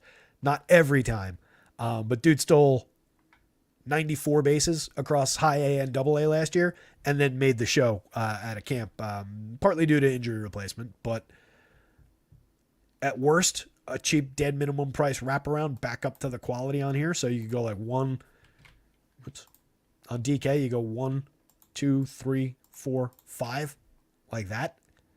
Consider him like a second leadoff hitter. Every other time, outside of the first time through the lineup, every other time through the lineup, he's technically hitting ahead of Donovan, Goldschmidt, Gorman, and Arenado. or Arenado Contreras, however you want to build it. If you want to skip down the lineup from, say you skip Arenado, go with the top three, him, and then maybe like Burleson or Wilson Contreras to fill your catcher spot, get closer down for a little bit more direct correlation. You could even go Jordan Walker in that route. There's a lot of different ways to build with him down there at the minimum price. And he's an asset ahead if you consider him a wraparound ahead of these guys. That averages that price down for Donovan, who whatever. But Paul Goldschmidt, Nolan Gorman, Nolan Arenado are in that 5-man stack. The average price is $3,800 on DraftKings if you stack it 1 through 5. It's just an interesting team to build with, and I like highlighting those, unique ways to put a lineup together that maybe the optimizers don't always arrive at. For baseball, I do think that there's, it's a little bit more art than science with a lot of lineup builds in a lot of cases. Padres side of things, you can absolutely stack Padres against Kyle Gibson here. I do think there's a path for him to succeed, but I do think there's also a strong path for them to hit a whole bunch of doubles, have guys on base, score a bunch of runs, and win that way. And they do obviously have home run hitting upside, even against Gibby's ability to keep the ball in the yard. You've got Manny, who hit 30 home runs last year. You've got Fernando Tatis, who hit 25 last year and 237 the year before, or 2 years ago, 42 2 years ago, before missing all of last season. Tatis also offers tremendous stolen base upside. Absolute superstar. Only $3,900 on FanDuel. Probably $100-$200 cheap. $5,700 on DraftKings. You could say the same thing. Xander Bogaerts out to an electric start to his season. 285, 350, 440 last year, 120 WRC plus. I think he's got like 8 hits in his 20 whatever at bats or something. Just good start to his season. Second base and shortstop eligible on DraftKings. Still only a shortstop on FanDuel for $3,500, but the price is right. The spot in the lineup is great. Jake Cronenworth, I'm going to keep talking about it until they move him out of here because I know the Padres are listening. Jake Cronenworth is not a 3-hitter. I don't care if it's a righty on the mound. I don't care if it's a lefty on the mound. He should be hitting down lineup. If you want somebody in that spot who's like more hit tool focused, put Ha-Seong Kim in that spot. It doesn't make sense to configure the lineup with Jake Cronenworth in the 3 spot. I'm sorry. Last year, 522 plate appearances, 229, 312, 378, a 92 WRC plus, a 148 ISO, 10 home runs. Kind of a lost season. He's not high strikeout, but he's not low strikeout, or not super low. Sub 20% is good, but it's not like he's one of these 12% guys. He's not Xander Bogaerts even at 16%. 4.4% barrels, 33.2% hard hits. I do not get it. Year before that, 5.6% barrels, 33.8% hard hits. Hit a couple more home runs because he made more plate appearances. 17 homers and 684. Still only had a 153 ISO. Yeah, created runs 10% better than average with a 333 on base. But man, dude is not a 3-hitter. 21 home runs the year before. That was his best season. I don't get hitting Jake Cronenworth third. If anybody out there can explain it to me. Outside of, some righty-lefty shakeup, which I guess is what they're going for. That just speaks to team building. And quite honestly, if you wanted to, let's see what Jackson Merrill can do in that spot. We know that Jake Cronenworth is not a 3-hitter. Machado's excellent, and he's a little bit cheap, $5,000, $3,800 on FanDuel. This is correct. This is too cheap. He's also still got shortstop eligibility on DraftKings, which is hilarious. 30 home runs last year, though. 204 ISO, 114 WRC plus. Manny's still Manny. Kim, I love. Multi-position eligible. Only $4,500 on DraftKings. That's a misprice. $3,000 on FanDuel is also probably too cheap. Triple position eligible is fantastic. Ha-Seong Kim hit 17 home runs and stole 38 bases last year. What are we doing with these prices? 112 WRC plus. Excellent correlation play with these guys, especially if you could get them ahead of a couple of the power bats on any given slate. Profar, you guys know I don't like. Let's talk Luis Campusano. Off to a pretty strong start after 174 plate appearances last year. 319, 356, 491. Hit 7 home runs in the tiny sample. A 172 ISO is all right, especially for a catcher. 134 WRC plus. Sign me up for some of that. He, in the South Korea series, was absolutely smoking the ball. Didn't come away with a lot, if I'm remembering correctly. But for the season now is up to 9 for 23. And again, we're not talking about this in any this is why he's good. I'm just saying, he's continued. He started the season on the right foot, right? 9 for 23, 6 singles, 2 doubles, a homer. Scored 4 times, drove in 6 already. Slashing 391. Where is it? 391, 609 So that's just to say that I think it's a quality player. I think he helps fill out this lineup a little bit. I don't think they're really necessarily top heavy anymore. He's another good catcher target, 3,700 on DraftKings if you just want a one-off catcher. I'd like to get him here. I would move again Cronenworth down, but then you got your two right-handed. That is the issue here. I then again move Merrill up, but I want Campusano where they have Profar, or maybe even where they have Kim. I just want Kim to get ahead of these guys. It's a funky lineup with all their good players being right-handed. And then Graham Pauley had a big day, I want to say yesterday. Lefty filling out the bottom of the lineup. Young kid, young prospect called up. Come on.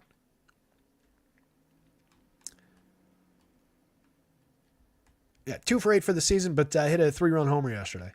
He's also struck out 4 times. Kid hits. Oh, yeah, those are all 2023. So that's 23 home runs from low A, high A, and double A combined last year. And now he's on the Padres. So good for him. Still a young 23 and a half. Not a ton of track record in the minors, just kind of rocketed through the system and is on the big team now. So I think Paulie is at least a little bit interesting. Pulled a 4.20 in the home run model, and I gave him the Padres home run call today just for the hell of it. Getting a lefty bat here against Kyle Gibson with everybody at kind of diminished chances. Obviously, you could just say Fernando Tatis Jr. for that spot every day, but that gets boring. Paulie at third base, only 2,700, 2,300 on FanDuel. Very, very cheap. And then Jackson Merrill, their starting center fielder, won that job. Still shortstop eligible on FanDuel for 24. And outfield eligible now on DK for 34. I think it's definitely a reasonable play, and if he ever climbs the lineup, could be a very good play. So just bats oriented in this one. Cardinals, big yes. Padres, less enthusiasm, but definitely on the board as a stacking spot. I just diminished the Padres a little bit for 1, the awkward lineup, and 2, the fact that Gibson does limit home runs a little. 3 games to go, coming up on 5 o'clock. We'll get through by 5:30.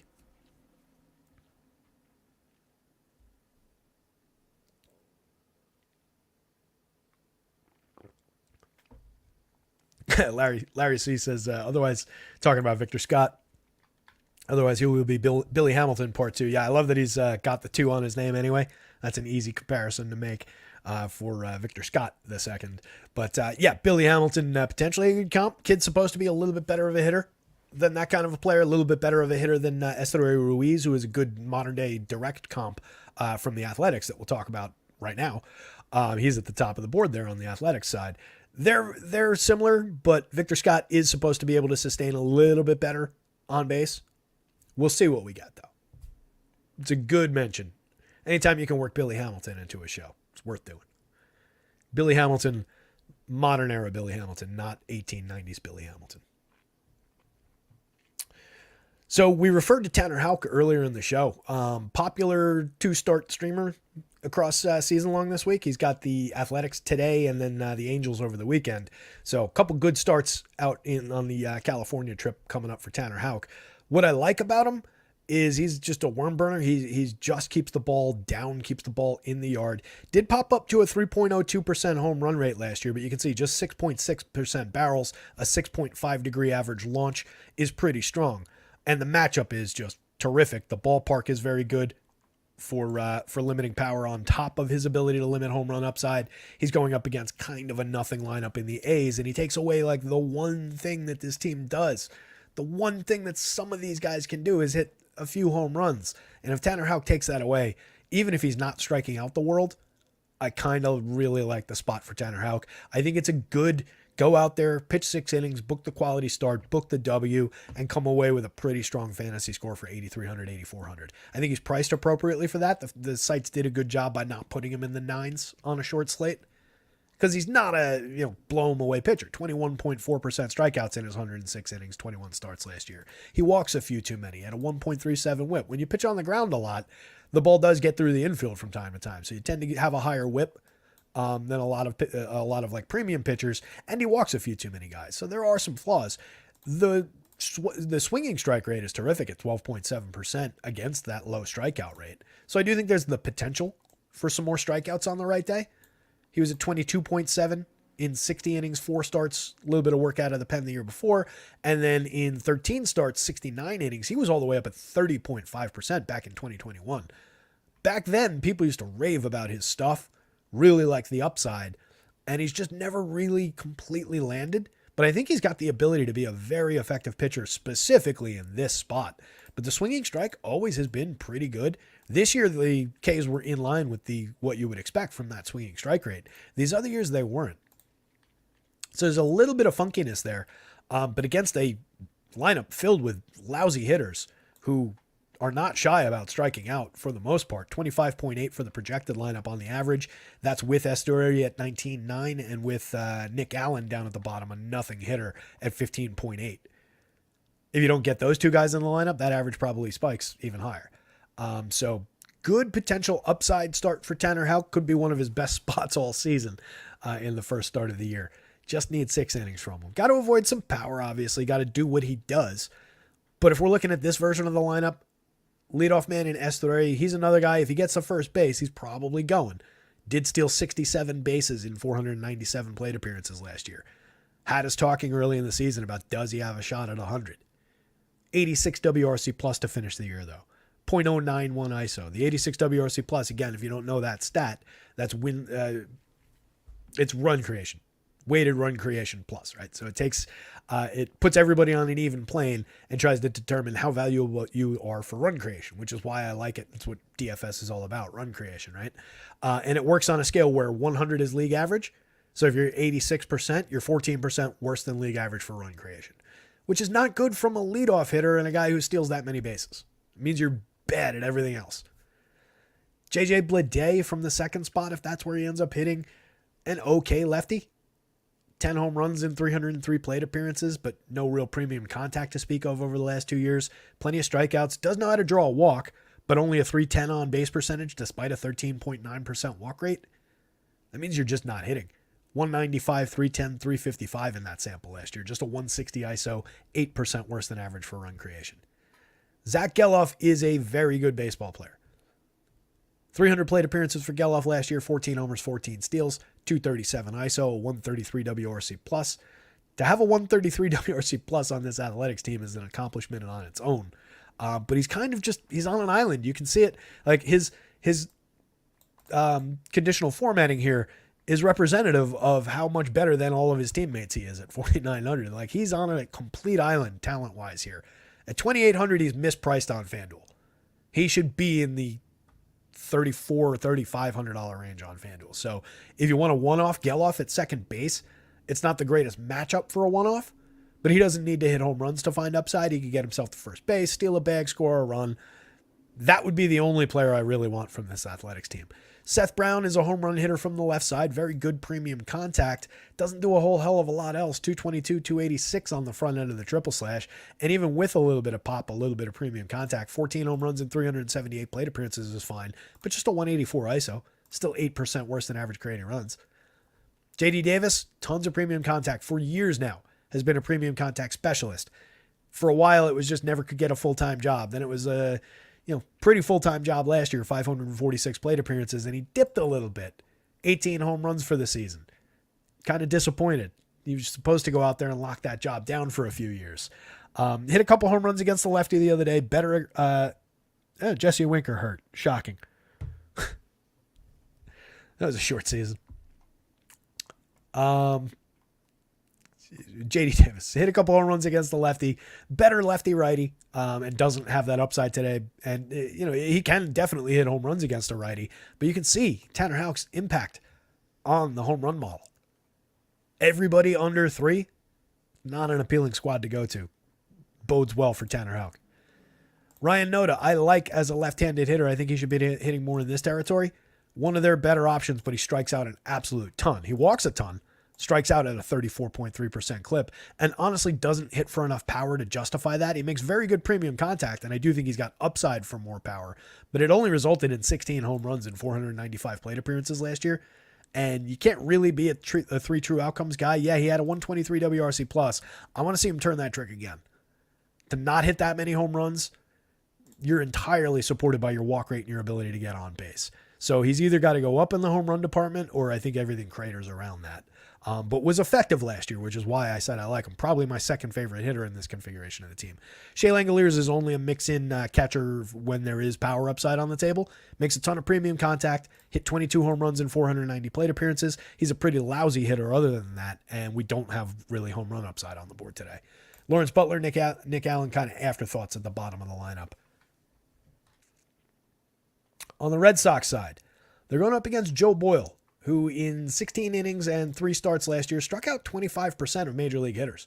Had a 1.69 ERA, but a 4.59 xFIP probably tells a little bit more of the truth about what his runs are going to look like. But he does have... Come on. I can type Joe Boy into Fangraphs and not get him as a suggested return. Come on. Does have, the potential for a little bit of strikeout upside. In AAA last year, that's a short sample also. He was AA. He pitched at a lot of levels last year. AA with Cincinnati before coming to Oakland was his big part of his sample. 19 starts, 84 innings. This is in the article also, by the way.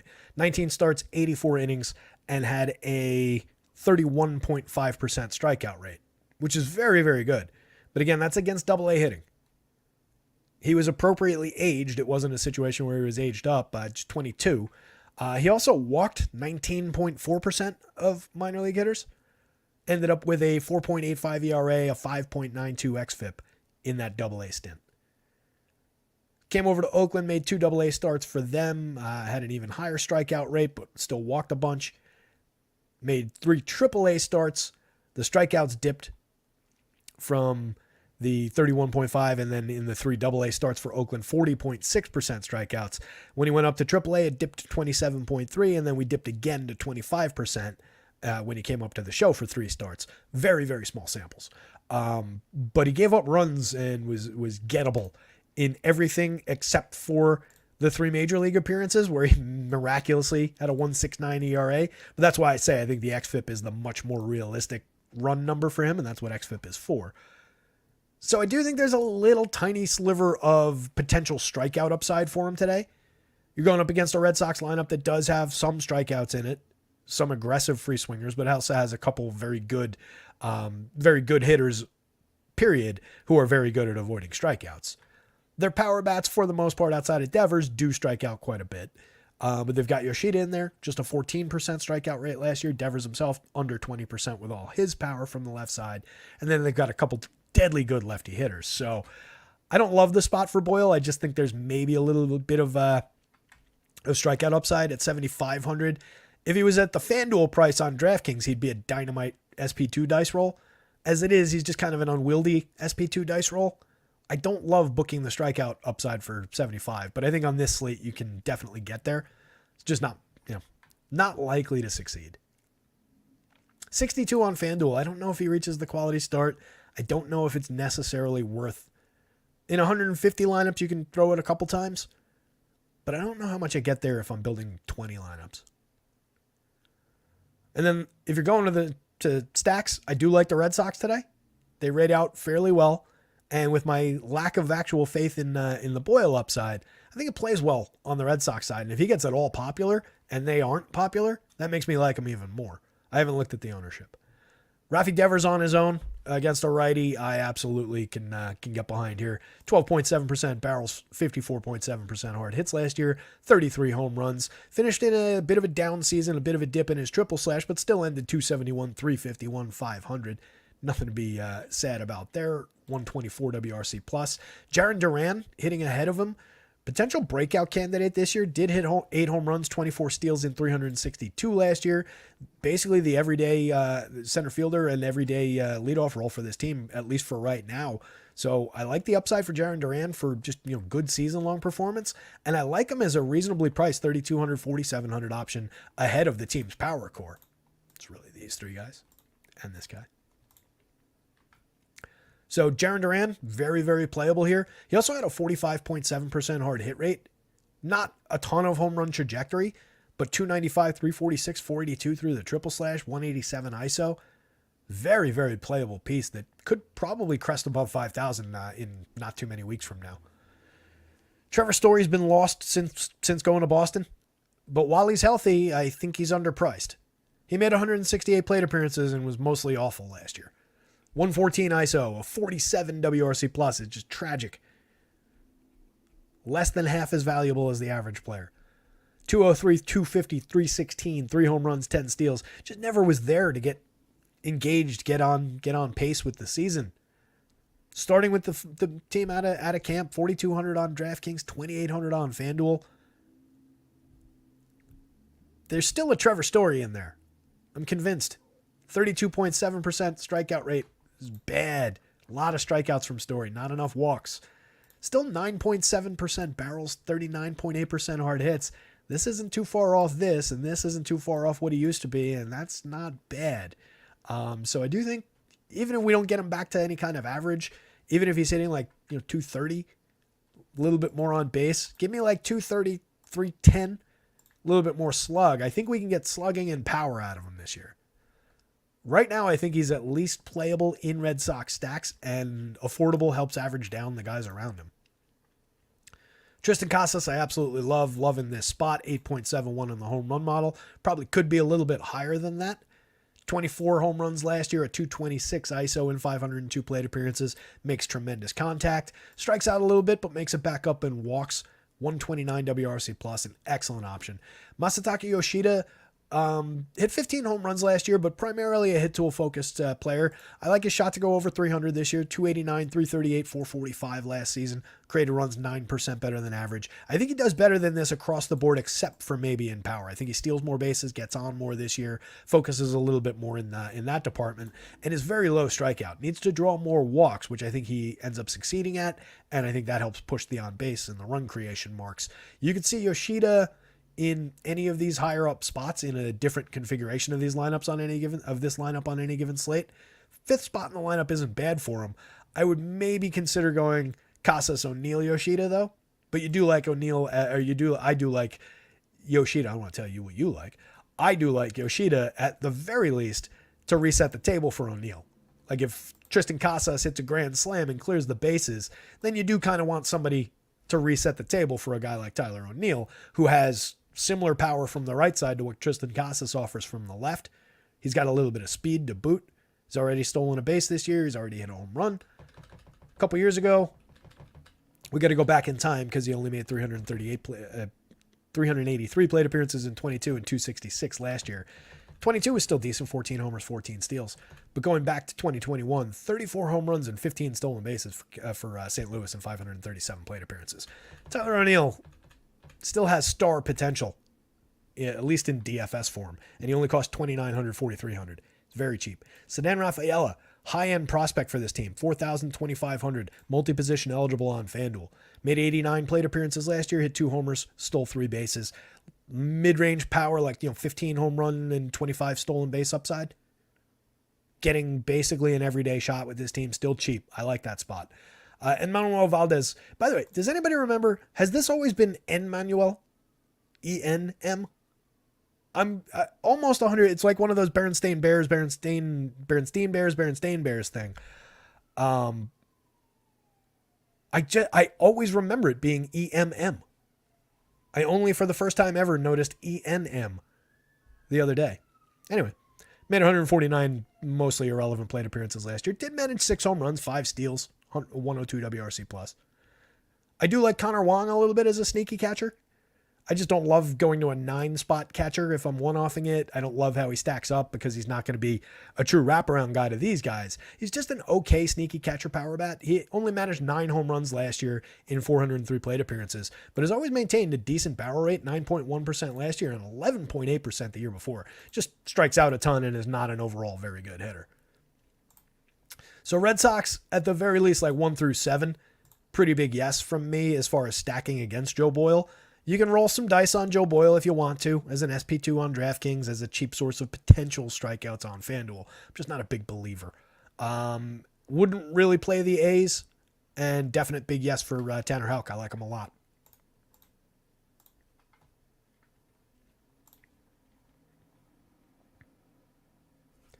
Trey points out that Trevor Story hit like 360 in the spring. That is not something I really want to hang my hat on. Spring numbers, I've talked about it in the first couple of shows of the year. Spring numbers are very, very limited and very like what they are. You're going up against a lot of pitchers who are minor leaguers, young kids, trying to work out in front of the big team and, development projects. And the major league pitchers that you face aren't really fully unleashed, right? A lot of them are just throwing one pitch. A lot of them are just or are working on something. A lot of the younger guys are working with their fastball and like one developmental pitch in a lot of those spring starts. They go out, they pitch 3 innings.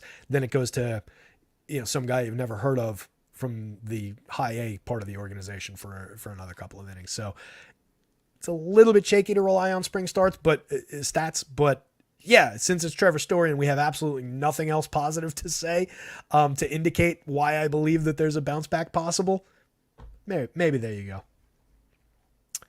Ruiz option to AAA. Ruiz, who? Estory?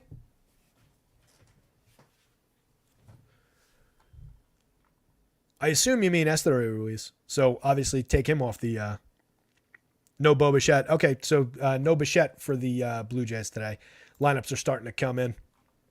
That's why I got to get the last 2 games knocked out here. Definitely getting off of here by 5:30. Yeah, Estory Ruiz option to AAA. All right, so they don't believe in his ability to get on first base either. Blue Jays lineup looks like Springer in the leadoff spot. Vladdy, Justin Turner, Dalton Varsho jumps to the cleanup spot. Kirk, Ernie Clement slides in at shortstop, hitting between Kirk and Kiermaier. IKF, Kevin Biggio to round things out.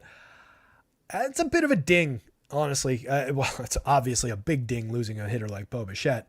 But it extends that bottom part of the lineup that I don't really like. Really makes it like a 4-man stack off the top. I like those 4 guys, but on DraftKings, you can't play Turner and Vladdy together. So now it's a 3-man.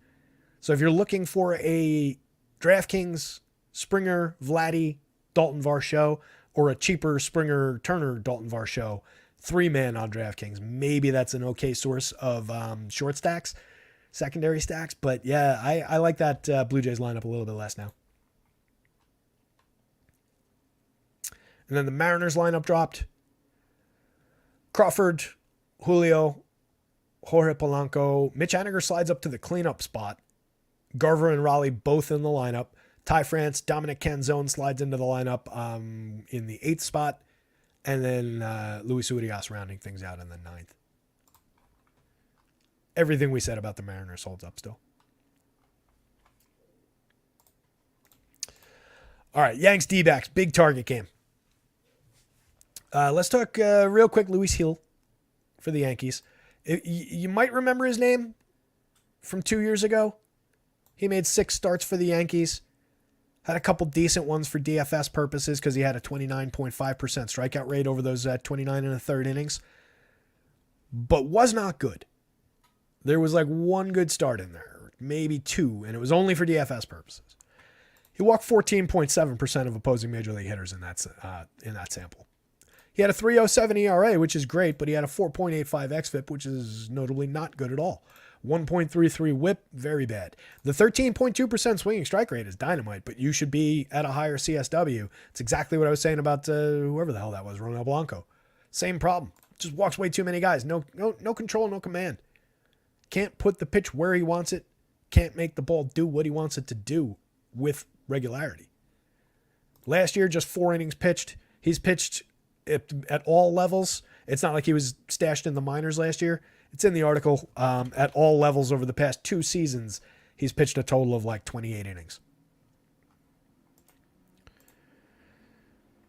2022 in AAA, he pitched 21 and 2/3 and then made 1 start in the show and pitched 4 innings in that game. That was his age 24 season in 2022. And then 2023, he made 2 starts in A-ball and threw 4 total innings. So not a lot of recent experience for Luis Hill, who has not a lot of major league experience on the overall. He's here because Garrett Cole got hurt.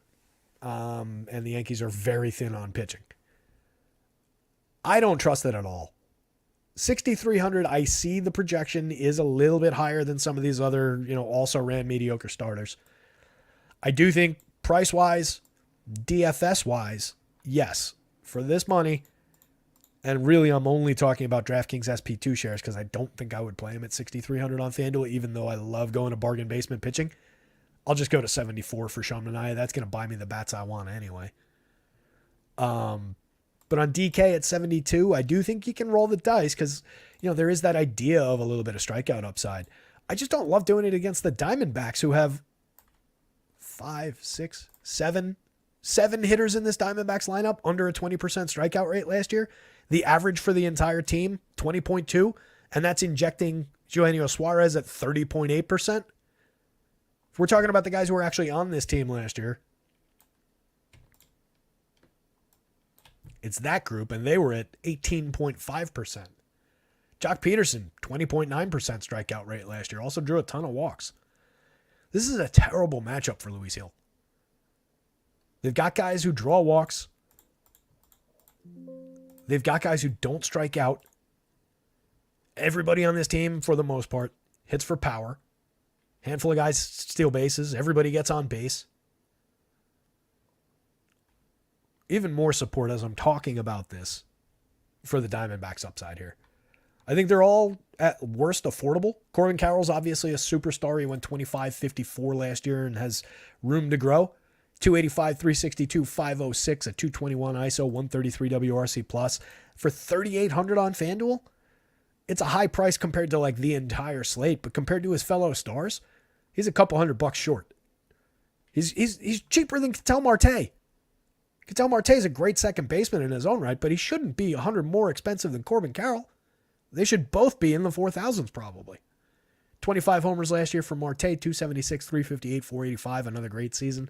209 ISO, 127 WRC plus. Doesn't strike out, draws a ton of walks. Lourdes Gurriel doesn't strike out, doesn't walk as much as his friends around him here in the lineup. Hits for as much power, 24 home runs last year, bounced back for power. The year before he only had 5. This was just a weird year for Gurriel. Right?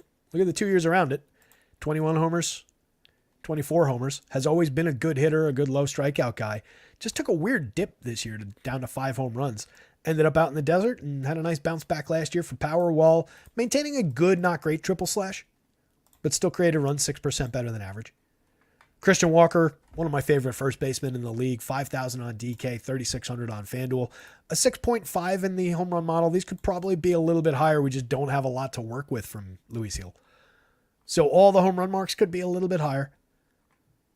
But Walker's terrific. He had 33 home runs last year. He added 11 stolen bases, a 239 ISO, a 120 WRC plus. And for a guy with that much power, as I always highlight with him, all this premium contact, does not strike out a lot and walks a ton. Really like Christian Walker here. I think he's underpriced. Jock Peterson, for a cheap lefty home run, has made a career out of hitting cheap lefty home runs against mediocre right-handed pitching. So definitely think you could buy on Jock Peterson today. Gabriel Moreno, another fairly affordable catcher, 3,900. I think that puts him a couple hundred above the other potential one-off catchers that we've highlighted. And I think we want to stack this team more than some of those other teams. But he works in both situations. Stack him, put him as a one-off. 284, 339, 408 last year. Created runs 3% better than average. Managed 7 home runs. Had a 41.8% hard hit rate. If he learns to elevate a little bit more, get a few more barrels, we could be dealing with a bigger home run total. But overall, just a good hitter for a catcher. Eugenio Suarez averaged 31 home runs each of the 2 seasons before last year. He dipped to 22 last year. I like him for a bounce back, and he's off to a strong start in his Arizona career. Jake McCarthy, moderately playable. Geraldo Perdomo, same thing. Yankees side of the action, going up against Ryan Nelson. Don't play Ryan Nelson. 6,700 on FanDuel, 6,800 on DraftKings. He could be 2,000 on both sites, and I don't think you should play him. It's not the same situation as DL Hall being cheap the other day. For one thing, he's not nearly as cheap as DL Hall. I'm exaggerating when I say if he was 2,000, you wouldn't play him. If he was 2,000, you should absolutely play him. At 68, even as an SP2, just don't do it. 5.31 ERA last year. You can look over to the XFIP and see that he was a lot better in his XFIP. April Fools. He was 1/100th of a point better in his XFIP. 5.30 in the XFIP. Had a 1.42 whip, had an 8.8% swinging strike rate, and an abysmal 23.6% CSW. I think I said abysmal 3 times on this show. 15.5% strikeout rate last year. You cannot throw this pitcher against the New York Yankees. I'm sorry. Watch him go out and throw a 9-inning shutout tonight. So, no Ryan Nelson. Yes, in a big, big way, yes to Yankee stacks here. In a big way, yes to Yankee stacks. It's just too good a team. They just swept the Astros, which is good. They have 2 incredibly high-priced superstars in their lineup. Oh, and this is how I can illustrate the average thing. This is a great 2 teams to have here, what I was talking about with the stacks tool, right? You've got Soto and Judgy driving up the Yankees' average to extremely high places, but you've also got Rizzo, Stanton, and Gleyber Torres, who justifiably are at high projections on their own. So it just takes this average higher than other teams, where a good team like the Diamondbacks has the same, top 5 hitters all look very good. It's just they look good on their scale, where these guys look better on their scale, right? So it just averages out differently having the Judge and Soto numbers in there to push up the other guys who are, more human. So it creates a rising tide for the average for the Yankees. So that's why I just can't do it based on that raw average. But that was also why the Diamondbacks ended up a little too low in the initial cut of the stack tool. So thank you again to Larry C for pointing that out. All right, let's roll through my Yanks. Gleyber Torres got hit on the thumb the other day, but was back in the lineup yesterday, thankfully, because he is a critical component on this team and on my dynasty team. I've talked about it before, but one more time. Gleyber cut strikeouts from 22.6% in 2022 to 14.6% last year, while pushing walks from 6.8 to 10%. He had a 40.3% hard hit rate. Year before, he had a 44.9 and 10.7% barrels. So he actually took a dip for premium contact last year while making that focus, but still managed 25 home runs. Also swiped 13 bases. 180 ISO. I like a little bit of additional pop from Gleyber this year if he stays healthy all season. 30 home runs is on the board, especially if he hits in front of Soto and Judge all year. They're talking about putting DJ LeMahieu in that spot if he ever regains health and goes back. I don't like it. I just want Torres in that spot all season. Aaron Judge and Juan Soto, enough said. Play them. Anthony Rizzo, 4,200, way too cheap. 3,100, too cheap. 12 home runs in a lost season last year, but it just doesn't count.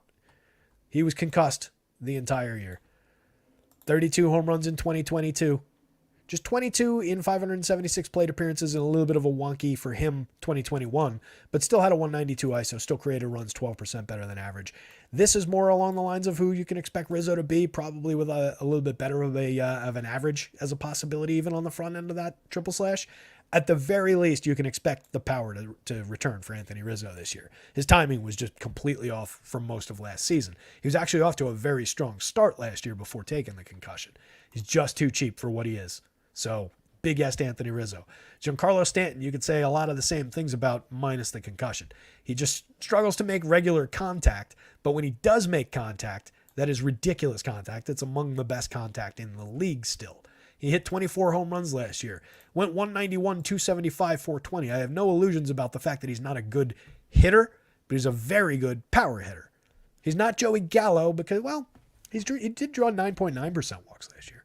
He's not a 3 true outcomes guy, though, right? He doesn't have the on-base to support it. He doesn't really have the walk rate to support it. He's a walkable. It can draw walks. 11.1% the year before. A lot of strikeouts. A lot of empty at-bats for Stanton. But man, if we ever got 600 plate appearances out of him, you're still talking about 40 home run potential easily, with a ceiling of 50s and beyond. We know that. It's not gone. Right? Just when he's not playing regularly, he goes into these dips where he's not able to make contact as frequently, and it just hurts the overall. And 415 plate appearances last year, it just dings the overall. But when he gets going, and I'm not one to talk about like streaks or anything like that. Each individual plate appearance is its own thing. But there is a timing factor, right? You do have to have your timing. You do have to be regularly seeing pitches. So when he's in and out of the lineup, it really hurts that ability for him. But when he's going right, still one of the best power hitters in baseball. Alex Verdugo from the left side, contact-oriented guy, 264, 324, 421 last year. Does have a little bit of pop. I actually like him to hit more home runs this year as a lefty in Yankee Stadium. I think we see a decent home run output. Once upon a time, he was the jewel in the trade for Mookie Betts. right? So the guy's got pedigree, just never really fully put it together at the major league level. I was the subject of a weird Yankees-Red Sox trade in the offseason. But capable guy, hitting in a decent spot, after these guys in the lineup, can definitely clean up for these guys. Volpe at 3,700, 2,800. Volpe is cheap enough that if you're only getting last year's counting stats with the exact same triple slash and production of everything else, he's probably too cheap. He was an okay DFS option on some of these slates last year because he went 21-24 in his rookie season. It's just everything else was kind of weak. 27.8% strikeouts, 209, 283, 383, 84 WRC plus. Wasn't good in a lot of ways last year.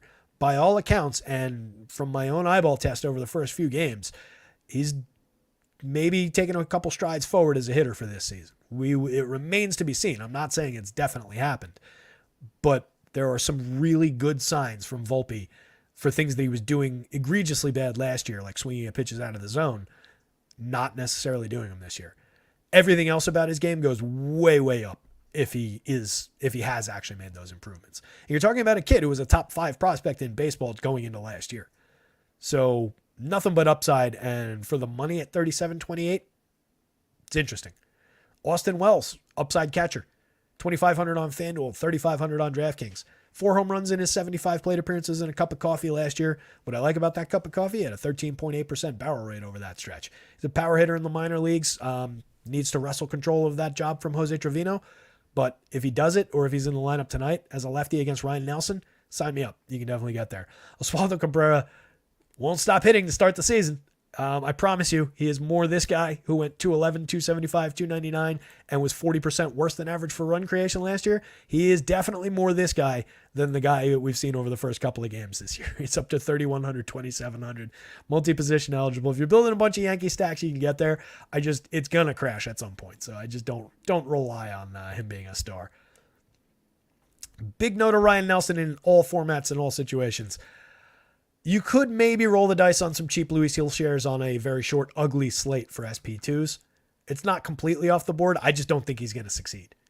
I think you're booking a bad start there if you do that. But given the other options, it's kind of thin. So I think you're kind of compelled to. At the same time, just don't have any expectations of it succeeding because, again, these guys are all pretty low strikeout, good amount of power on the Diamondback side, bunch of righties in that lineup. So Yankee stacks, big yes. Arizona stacks, big yes. Both sides. Highest total game on the board.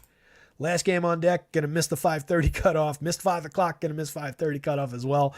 Got to get NBA projections done and get these lineups updated, but we'll get there. The good news is we don't have to talk about Keaton Winn at all because he's just a target for Dodgers bats. No love for Keaton Winn here. 72, 73 is mispriced. 20.3% strikeout rate and 42 and a third over 5 starts last year. 4.680 ERA, 3.89 xFIP, and gave up a tremendous amount of premium contact. 10.5% barrels, 47.6% hard hits. You can throw Dodgers bats at Keaton Winn all day long.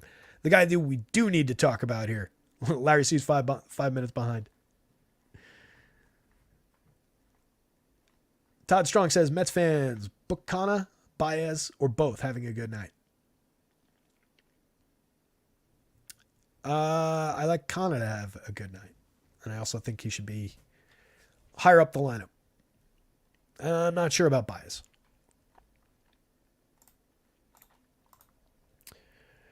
Where were we? James Paxton costs 8,100, 8,600, and it's probably a little bit cheap. Paxton is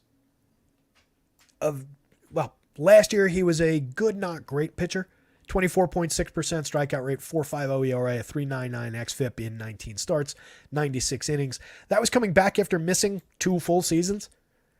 Threw an inning and a third, in 2021, missed all of 2022. We're talking about a guy who over multiple seasons worked from 28% strikeouts up to 32% strikeouts across like a 4 or 5 season stretch in the middle of his career. He's on the back end of the career. He's, obviously dealt with some devastating injuries over the last couple of years. But the fact that he's alive and pitching and on the Dodgers and priced at a good spot against a high strikeout Giants team, there's a lot to like about James Paxton today. It could very well not succeed. He might short start. You get 5 innings. You miss the quality start on FanDuel. You still could probably get the win on DraftKings and the win on FanDuel. On a short slate, even if it goes that way, I like him to find enough strikeouts in 5 innings. I like him with the win bonus. Put him up against everybody else, maybe other than Tristan McKenzie, and he's cheaper. It's very realistic for James Paxton on this slate. Talent-wise, name recognition-wise, whatever you want to call it, McKenzie probably doesn't even win the name recognition battle, but the talent battle at this point, he's also coming off some injury, though. I think probably the clear one, but Paxton is probably the clear number 2 talent-wise, and then it's probably Sean Manaea. You could argue these two guys, honestly, head-to-head a little bit, but I don't like Manaea to work as deep necessarily as Paxton if Paxton is full go. Tanner Houck then is probably the next best guy. Maybe it's Reese Olson, but we don't have enough sample on him. So I just have a little bit of faith here in Paxton. And again, the Giants on the other side, a lot of strikeouts here. A lot of guys in the 20s outside of Wilmer, who's terrific against righties, or as a righty against lefties rather. He managed just 13.9% strikeouts last year. Had basically a career year, 454 plate appearances, 284, 355, 509, a 225 ISO. He had 23 home runs, cut strikeouts from 17.1%, which was already pretty good, to an outstanding 13.9%. Still only managed a weak contact profile, though. Nothing to really love there outside of his just track record against lefties. He's only 2,800, which is very affordable here. That's weird. I didn't notice that. Why is he listed as a pitcher? We, I guess, have a relief pitcher now on DraftKings who's named Wilmer Flores, which is one more thing I'll have to remember.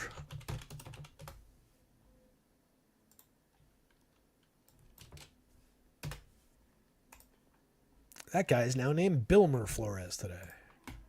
There you go. 3,600 for Wilmer. That sounds more like it. First and third base eligible. I think he's playable against Paxton, but I don't love the options around him. I like 2 of these guys for power in Jorge Soler and Matt Chapman. If Paxton gets dinged tonight, that's where it comes from, this 3-man stretch.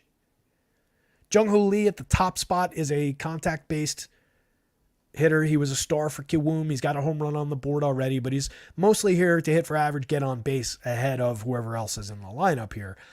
He's capable of doing that, but lefty-lefty against James Paxton early in his career, I'm not totally sold there. Austin Slater, righty, with a decent track record of hitting lefties as well, but not a big power option or anything. He's got capability to get on base, set the table for these guys, but not necessarily somebody who's going to do too much damage all on his own. Jorge Soler crushes lefties, hit 36 home runs last year. There's danger there. Matt Chapman hit 17 home runs. Most of them came in the beginning of the season. Still finished with a 56.1% hard hit, 17.1% barrel from the right side. Dangerous power bat there. If you get Conforto in the lineup, he used to be a better hitter than he was last year. Came back from injury, 239, 334, 384, 15 homers and 470. Not great.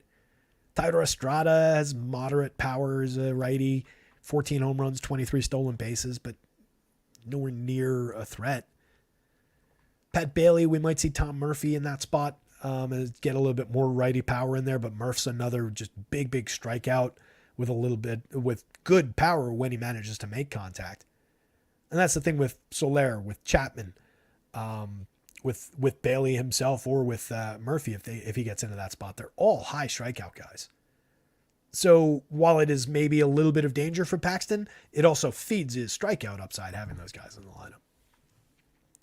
So really not much love for the Giants stack. I think if you roster a ton of Paxton, maybe you grab a couple of hedge stacks of Giants on the other side and focus on these 3 guys, maybe with like Austin Slater and Jung-Hoo Lee ahead of them and just straight line it. Or maybe with Thairo Estrada coming behind him. Focus on the righty power bats and hope for the best, but I greatly prefer the Paxton side. And then the Dodgers. Do we really need to run through the Dodgers 1 through 9 playable lineup? If it's this version of the lineup, you can play any of these guys in any combination with one another. That's a spectacular lineup. 3 superstars off the top. They're all expensive. They're all playable against any pitcher on any given slate, in any combination with one another. You get multi-position Mookie, you get Ohtani with first and outfield eligibility, you get Freddie Freeman at first, so you're not going to play Ohtani at first, obviously, but you click them together if you can manage to afford it. Will Smith at a discount because his teammates are too expensive, 4,600, or not too expensive, they're just expensive. 4,600 on DraftKings, 3,400 on FanDuel, a dynamite catcher option. Max Muncy and Teoscar Hernandez, 2 killer power hitters in the middle of the lineup. 36 home runs and 26 home runs last year. Tons and tons of strikeouts from those two hitters. Muncy draws walks, Teoscar doesn't, but tremendous power in the heart of the order for 4,500, 3,400 for Muncy and 4,434 for Teoscar. James Outman, 2020 threat at worst, 23-16 last year in his first full campaign, 567 plate appearances, a 118 WRC plus. Hits from the left side, a lot of lefties to throw at Keaton Wynn in this lineup. Jason Hayward, 3,300, 2,400 is cheap. Hit 15 home runs in 377 plate appearances. They had him on the team to, hey, you were good once and you still play outstanding outfield defense. Why don't you take half the plate appearances in one of our outfield spots? Nobody expected 15 home runs from him in that sample, a 204 ISO, a 121 WRC plus, but there it was last year. And then Gavin Lux rounding out the lineup. No stats because he missed all of last season. Getting the regular role this year. Let's see what he's done in the games this year. He is 4 for 20, all singles so far. Scored 3 times, struck out 3 times. No walks, nothing really to speak of for Gavin Lux. It just does have reasonable expectation of a little bit of power, a little bit of running. So Gavin Lux from the bottom of the lineup and from the left side for 32-27. I think it's a pretty reasonable bargain play. James Paxton, big yes. Dodger stacks, big yes. Mid-lineup right-handed power bats as a hedge position against a lot of Paxton if you go that route. But otherwise, no real love for the Giants. They could succeed. I could see them getting to Paxton a little bit. I wouldn't be knocked out of my chair if that happens. But I greatly prefer the Paxton side of that one. Oh my gosh, that's all the games. Forgot. Chan Zero, Bilmer Flores. Bilma Flintstone says Lazy Mofos. What's going on, Chen? Chan's one of the ace minds behind acemind.io to round the show out where we started. Started the show with a big plug for Ace Mind and our promo code. rotoscouts is the promo code. All caps, I believe. Try it with all caps first. That's probably the best way, even though I spell it all lowercase. But spelled just like you see it on the screen there, ROTO Scouts. Plug that in. You get your first 3 days from acemind.io of sims optimizers across sports for 3 days for free as a trial period. And then if you use the Roto Scouts promo code, 20% off your first month on top. They've got sims. They've got an optimizer. NBA's still going on. I got to get the projections done, but they've got an NBA sim and optimizer that we've been using all year, showing the results of on shows. They've got MLB up and running. I just haven't gotten myself up and running with it, but that's going to replace our top stacks tool shortly. So we're going to use that, and we're going to be looking at it all season. Optimizer for MLB as well, I believe. I haven't checked that out yet either. They've got MMA up there. They've got NFL, which is no longer going on this season. All kinds of things going on over there. And Chan's hanging around all the time. Blaine is the other one of the other guys behind the scenes. He's around a lot as well. So hit those guys up with any questions that you have about the product. But I recommend it. I love it. With that in mind, guys, that's a wrap on the show. Been talking for 2 hours and 7 minutes already. Flew by. 5:38, we got the NBA projections coming up on the site. All confirmed lineups will be updated in the next hour or so up on the site in plenty of time to build lineups with. And with that in mind, guys, anybody want a quick summary? That's your pitching slate summary. McKenzie, Olsen, Houck, and Paxton are my top pitchers on this slate. I'll throw Manaea as a bargain guy. And even on DraftKings, outside of some darts with maybe Luis Hill and some Joe Boyle, maybe some Gibby if you want to consider him an SP2, it's a really high cut line for quality today. Very short pitching slate. And then just to flash this.